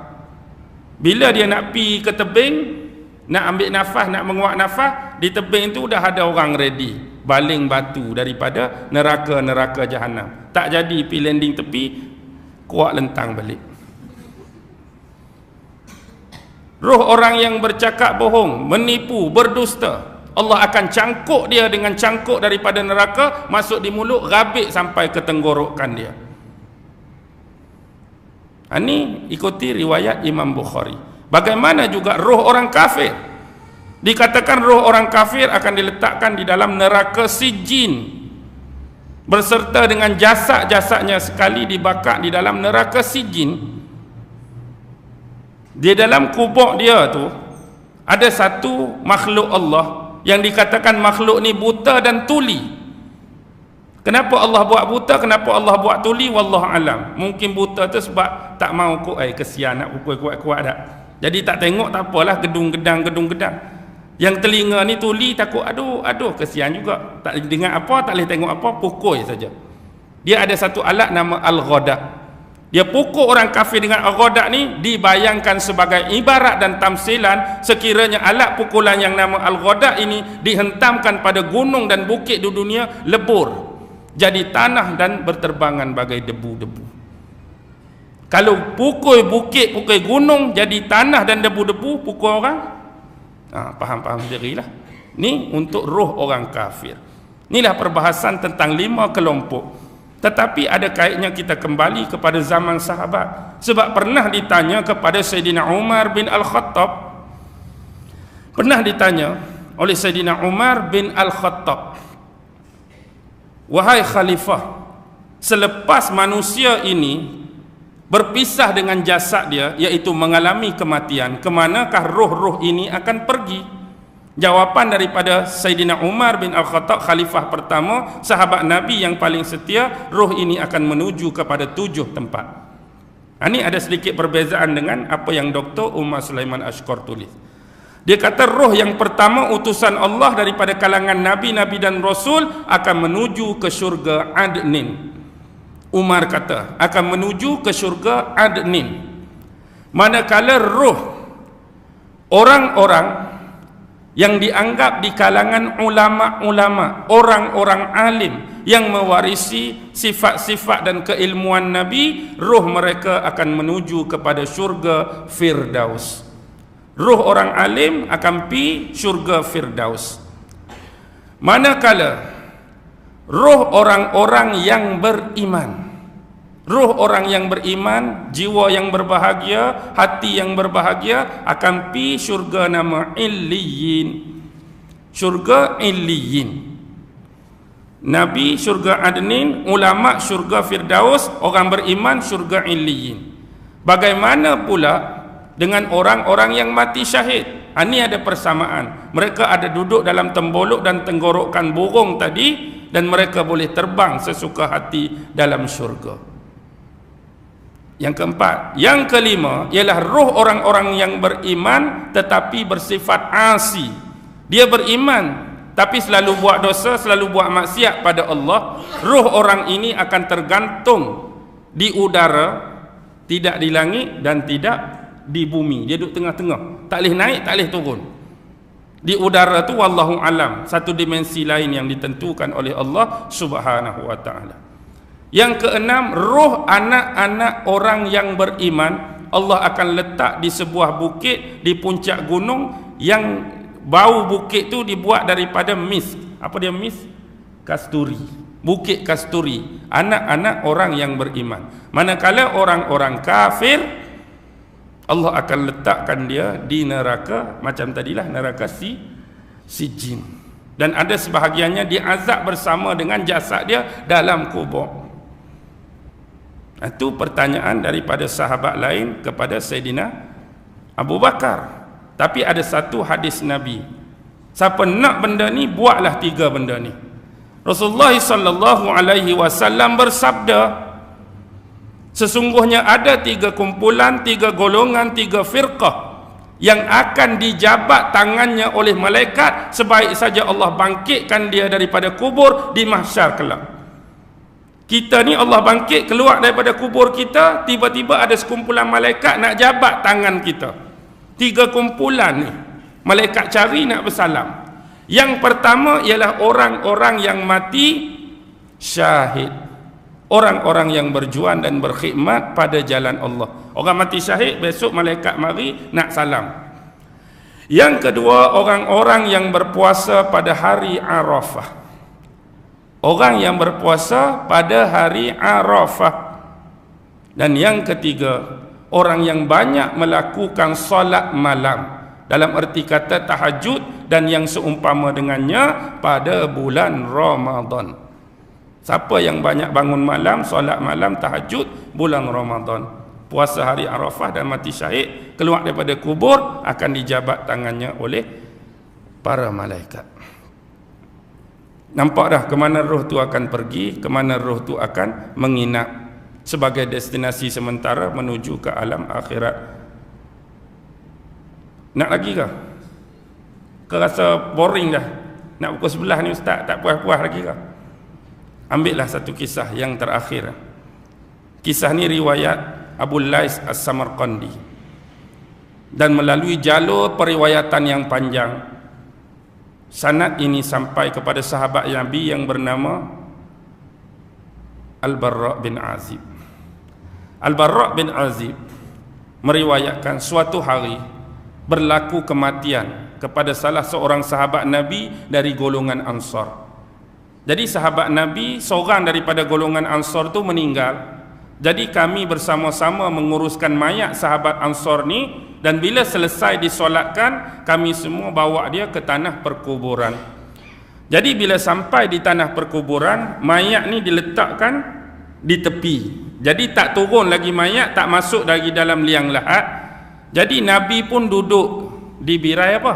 Di birai muka liang lahat tu. Dan kami semua sahabat bila tengok Nabi duduk, kami pun duduk sekali dengan Nabi. Diam semua, berteleku, tak berkata apa-apa, seolah-olah gambaran diam kami ni ada burung yang duk bertenggek atas kepala kami. Macam kita duk relax tak? Tiba-tiba burung mari duk atas kepala. Seolah-olah diam kita tu, biar burung ni tak pergi ke mana. Kalau kita gerak sikit, burung lagi. Seolah-olah duk diam sungguh. Tiba-tiba Nabi mengambil satu dahan, satu ranting. Nabi mengorek-ngorek tanah depan liang lahat tu. Dan tiba-tiba Nabi bangun. Bila Nabi bangun, Nabi kata apa? Nabi kata, mintalah diri kamu diselamatkan oleh Allah Subhanahu wa ta'ala daripada azab dan siksa kubur. Minta berlindung kepada Allah daripada azab dan siksa kubur, Nabi sebut 3 kali. Kemudian Nabi menuturkan sebuah kisah. Nabi kata apa? Nabi kata, bila seseorang hamba Allah itu menghadapi saat-saat kematian dia, tak mati lagi, tengah nazak nak meninggal, tengah nazak nak berpisah, roh daripada jasad dia, bagi orang yang baik akan turun malaikat-malaikat daripada langit dalam keadaan wajah-wajah mereka ini semuanya putih-putih, semuanya berseri dan bercahaya laksana pancaran sinaran matahari. Dan mereka turut membawa bersama mereka kain kafan daripada syurga yang harumnya seharum semerbak yang tidak dapat diperikan, tidak dapat dikatakan bagaimana bentuk keharuman tersebut.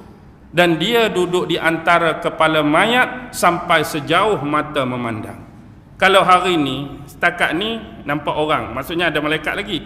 Belakang tu yang perempuan saya nampak lagi, setakat seolah kita kata sampai mata kita boleh pandang, itulah jumlah banyaknya malaikat duk mengelilingi orang yang nak menghadapi hari kiamat di kalangan orang yang soleh dan beriman.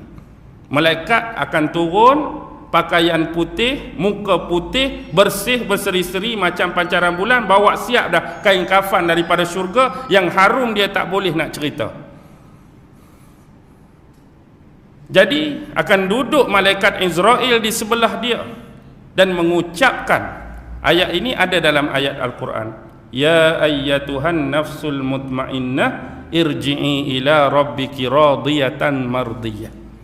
Jadi keluarlah roh tadi.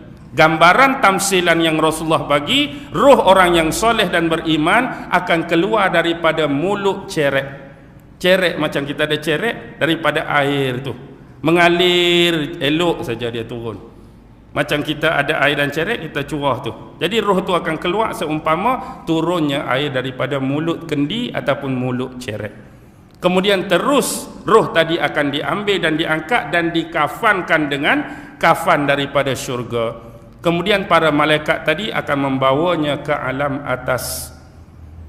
Jadi bila dia melewati salah satu pintu daripada pintu-pintu langit, penjaga langit akan berkata, roh siapakah yang berbau amat harum dan wangi ini? Yang membawa tadi akan berkata, roh ini adalah roh fulan bin si fulan. Maka bukakanlah pintu untuknya, dan malaikat yang berada di langit pertama akan memberi penghormatan yang selayaknya kepada roh ini. Dan roh-roh muqarrabin yang berada di setiap tingkat akan mengekori dan mengawasi roh ini. Inilah yang berlaku dari tingkat ke tingkat, sampailah menghadap di hadapan Allah. Lalu bila roh orang yang beriman, roh orang yang soleh, apa firman Allah? Catatkanlah suratan dia, amalan dia, kesolehan dia di Illiyin. Allah suruh catat amal kebaikan dia, amal soleh dia di syurga Illiyin, dan kembalikan semula roh ini ke bumi. Sebab dia dijadikan daripada unsur bumi dan dia akan dikembalikan kepada bumi, dan daripada bumilah satu masa nanti mengikut waktu yang ditetapkan aku akan kembali membangkitkan dia. Maksudnya roh akan naik dulu bertemu dengan Allah, turun balik. Turun balik ke bumi untuk dimasukkan semula ke dalam jasad untuk menjawab dua pertanyaan daripada Munkar dan Nakir. Baru tanya soalan, bukan kata orang tinggal tu terus tanya, naik dah. Turun balik dah. Nak dapat pengesahan, kita ni beriman ke tak beriman? Jadi bila ditanya, siapakah Tuhan kamu? Allah Tuhanku. Apakah agama kamu? Islam agamaku. Apakah pendapat dan pandangan kamu tentang utusan yang diutuskan di tengah-tengah kamu? Merujuk pada Nabi Muhammad. Aku beriman kepadanya. Bagaimana kamu mengetahui tentang dia? Sesungguhnya aku membaca Al-Quran, aku mempercayai dan beriman dengan ayat-ayat Al-Quran. Sampailah kepada beberapa soalan tertentu, terdengarlah satu seruan suara. Benarlah apa yang dikatakan dan diucapkan oleh hamba-Ku. Sekarang para malaikat hamparkanlah hamparan permaidani daripada syurga. Pakaikanlah kepada dia pakaian daripada syurga. Bukakanlah salah satu daripada pintu syurga. Bukan nak suruh masuk dalam syurga, agar wap hawa dan bau syurga sentiasa mengenai dia. Jadi buka dah pintu syurga, hawa dan bau syurga tu orang hak beriman ni akan dapat rasa dah. Dan perluaskanlah kuburannya sehingga sejauh mata memandang. Tiba-tiba datanglah satu makhluk Allah yang lain yang cukup indah dan cantik. Terimalah balasan, terimalah habuan yang dijanjikan Allah untukmu. Sesungguhnya Allah tidak pernah sesekali menyalahi janji. Siapakah kamu? Aku tidak pernah mengenali kamu. Aku adalah amalan-amalan soleh kamu. Ya Allah, ya Tuhanku, percepatkanlah hari kiamat. Sesungguhnya aku rindu nak bertemu dengan ahli keluargaku, sahabat-sahabat dan temanku daripada muslimin yang lain. Oh, nak suruh cepat dah. Dapat nikmat dan kubur sikit tu, kalau boleh cepat hari kiamat nak masuk syurga. Bertemu dengan ahli keluarga, sahabat-sahabat yang lain. Orang kafir pun sebaliknya. Nabi cerita juga orang kafir. Orang kafir tu buat cerita terbaliklah, panjang nak cerita. Kalaulah malaikat tadi turun muka putih, agak-agak hak kafir tu muka putih ke muka hitam? Muka hitam. Kata kalau kain kapan hak tu bau wangi, agak-agak bau wangi juga ke? Kebalikannya. Jadi hak kena seksa pun ya Allah percepatkan hari kiamat. Tak tahan seksa ni, padahal dia tak tahu hak dia nak kena teruk lagi. Tapi dia hak ni pun tak sanggup, suruh percepat juga. Kiasan mudah seorang ulama besar almarhum Syekh Mutawalli Sya'rawi. Setelah mendengar pengajian dia di Mesir dulu, dia kata nisbah macam ni lah senang kita nak buat. Kita hidup ni, kalau buat benda salah, dia jadi tak selesa, tak ada ketenangan dalam hidup. Macam dia kata contoh, kita merompak. Kita rompak bank, ada duit lah, kita kata 100,000 dengan kita. Kita tak bawa duit tu balik rumah. Kita simpan di mana-mana semak, kita tanam mana-mana kawasan dusun kita ke, kemudian kita balik. Kita tidur. Tidur kita tu rasa-rasa lena elok ke tak elok? Macam-macam dah. Kalaulah orang lain nampak aku tanam tadi, mesti dia ambil. Kalaulah polis tahu, mesti dia report polis. Macam-macam. Habis, ala kuliahnya sampai ke subuh tak boleh tidur. Try buat kopi, keting minum, nak tidur tak boleh. Try buat tu nak boleh, main game 3 jam pun tak boleh. Dia tak boleh tidur. Sebab memikirkan benda tu, benda salah yang dia buat, dan takut benda apa-apa terjadi pada benda dia ambil. Tapi orang yang tak ada apa-apa, dia tak buat salah apa, relax tak tidur. Nak fikir pasal apa? Aku tak mengumpat orang, aku tak caci orang, aku tak ambil hak orang, aku tak kata kat orang, relax tidur. Bagi orang yang relax tidur, dia bangun tu walaupun 8 jam, dia puas. Dia bangun tu, Allah lamanya rasa tidur, puas sungguh. Tapi hak ni waktu yang sama, tapi tak boleh nak tidur. Bilalah nak pagi, nak pergi tengok duit, takut ada orang lain jumpa. Begitulah kita dalam kubur besok. Bila kita masuk dalam kubur tanpa dosa, tanpa maksiat, tanpa kejahatan, relax. Kita berasa sekejap saja macam kita tidur di dunia. Bangun-bangun, hari kiamat dah, nak masuk syurga dah. Tapi bagi orang yang duduk dalam kubur buat dosa, Allah, lamanya kena seksa. Bila dah nak kiamat? Bila dah nak kiamat? Tu bila nak subuh, bila nak subuh, naik kiamat. Dia tak tahu lagi, hak dia nak kena tu teruk lagi. Tapi hak ni pun tak boleh tahan dah. Dia pun bangun subuh belum tentu selamat. Mungkin duit tu orang ambil, mungkin kena tangkap polis, mungkin kena jail, mungkin kena hukum tu, kena hukum ni. Faham tak kiasan tadi? Nak ukur sebelah ni. Esok sekolah boleh berhenti Jelas ke tak jelas? Jelas dah insya-Allah. Ada satu soalan. Allah, payahnya soalan. Salam Ustaz, saya nak tanya satu soalan. Waktu Nabi Muhammad kahwin dengan Khadijah, siapa yang akad nikah beliau? Siapa akad nikah Nabi? Saya nak cakap pun tak ingat. Betul ada orang akad nikah tapi tak ingat betul. Maksudnya sebelum kahwin dengan Nabi ni, Khadijah dah kahwin dengan Nabi ni kira kali ke berapa? Kedua ke ketiga? Kedua ke ketiga dengan Nabi? Khadijah kahwin dengan Nabi ni dah kali ketiga. Yang saya ingat salah satu suami dia tu Abi Halah. Seorang lagi saya tak ingat nama As'ad ataupun Asad. Tu tak pastilah. Tapi hak pasti Abi Halah salah seorang tu.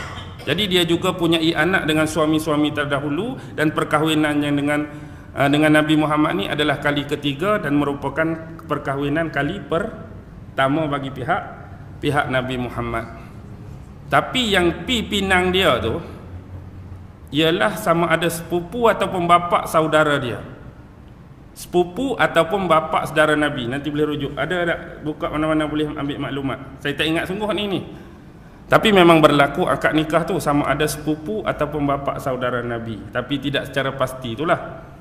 Ada tak siapa-siapa tahu kat sini? Siapa yang akad nikah? Tak ada orang tahu. Kalau ustaz tak tahu, orang pun tak tahu. Dia kata bukan kata mention semua benda ustaz boleh tahu. Dia bukan kata kita ni tak tahu. Kita ni macam ni. Bila sebut tak tahu ni, memang kita tak pernah tahu. Betul? Kita tak pernah tahu pun cerita ni. Satu lagi dia panggil tak ingat. Bila tak ingat tu kita pernah baca kisah tu dan kita pernah tahu. Cuma kita nak reverse balik, nak ambil maklumat tu jadi tak ingat. Tu saja. Boleh saya tangguh dulu soalan ni? Siapa yang nak ambil nombor ni? Saya nak bagi jawapan lepas ni. Saya nak hubungi siapa ni? Siapa hak kira orang hak kira kuat di sini?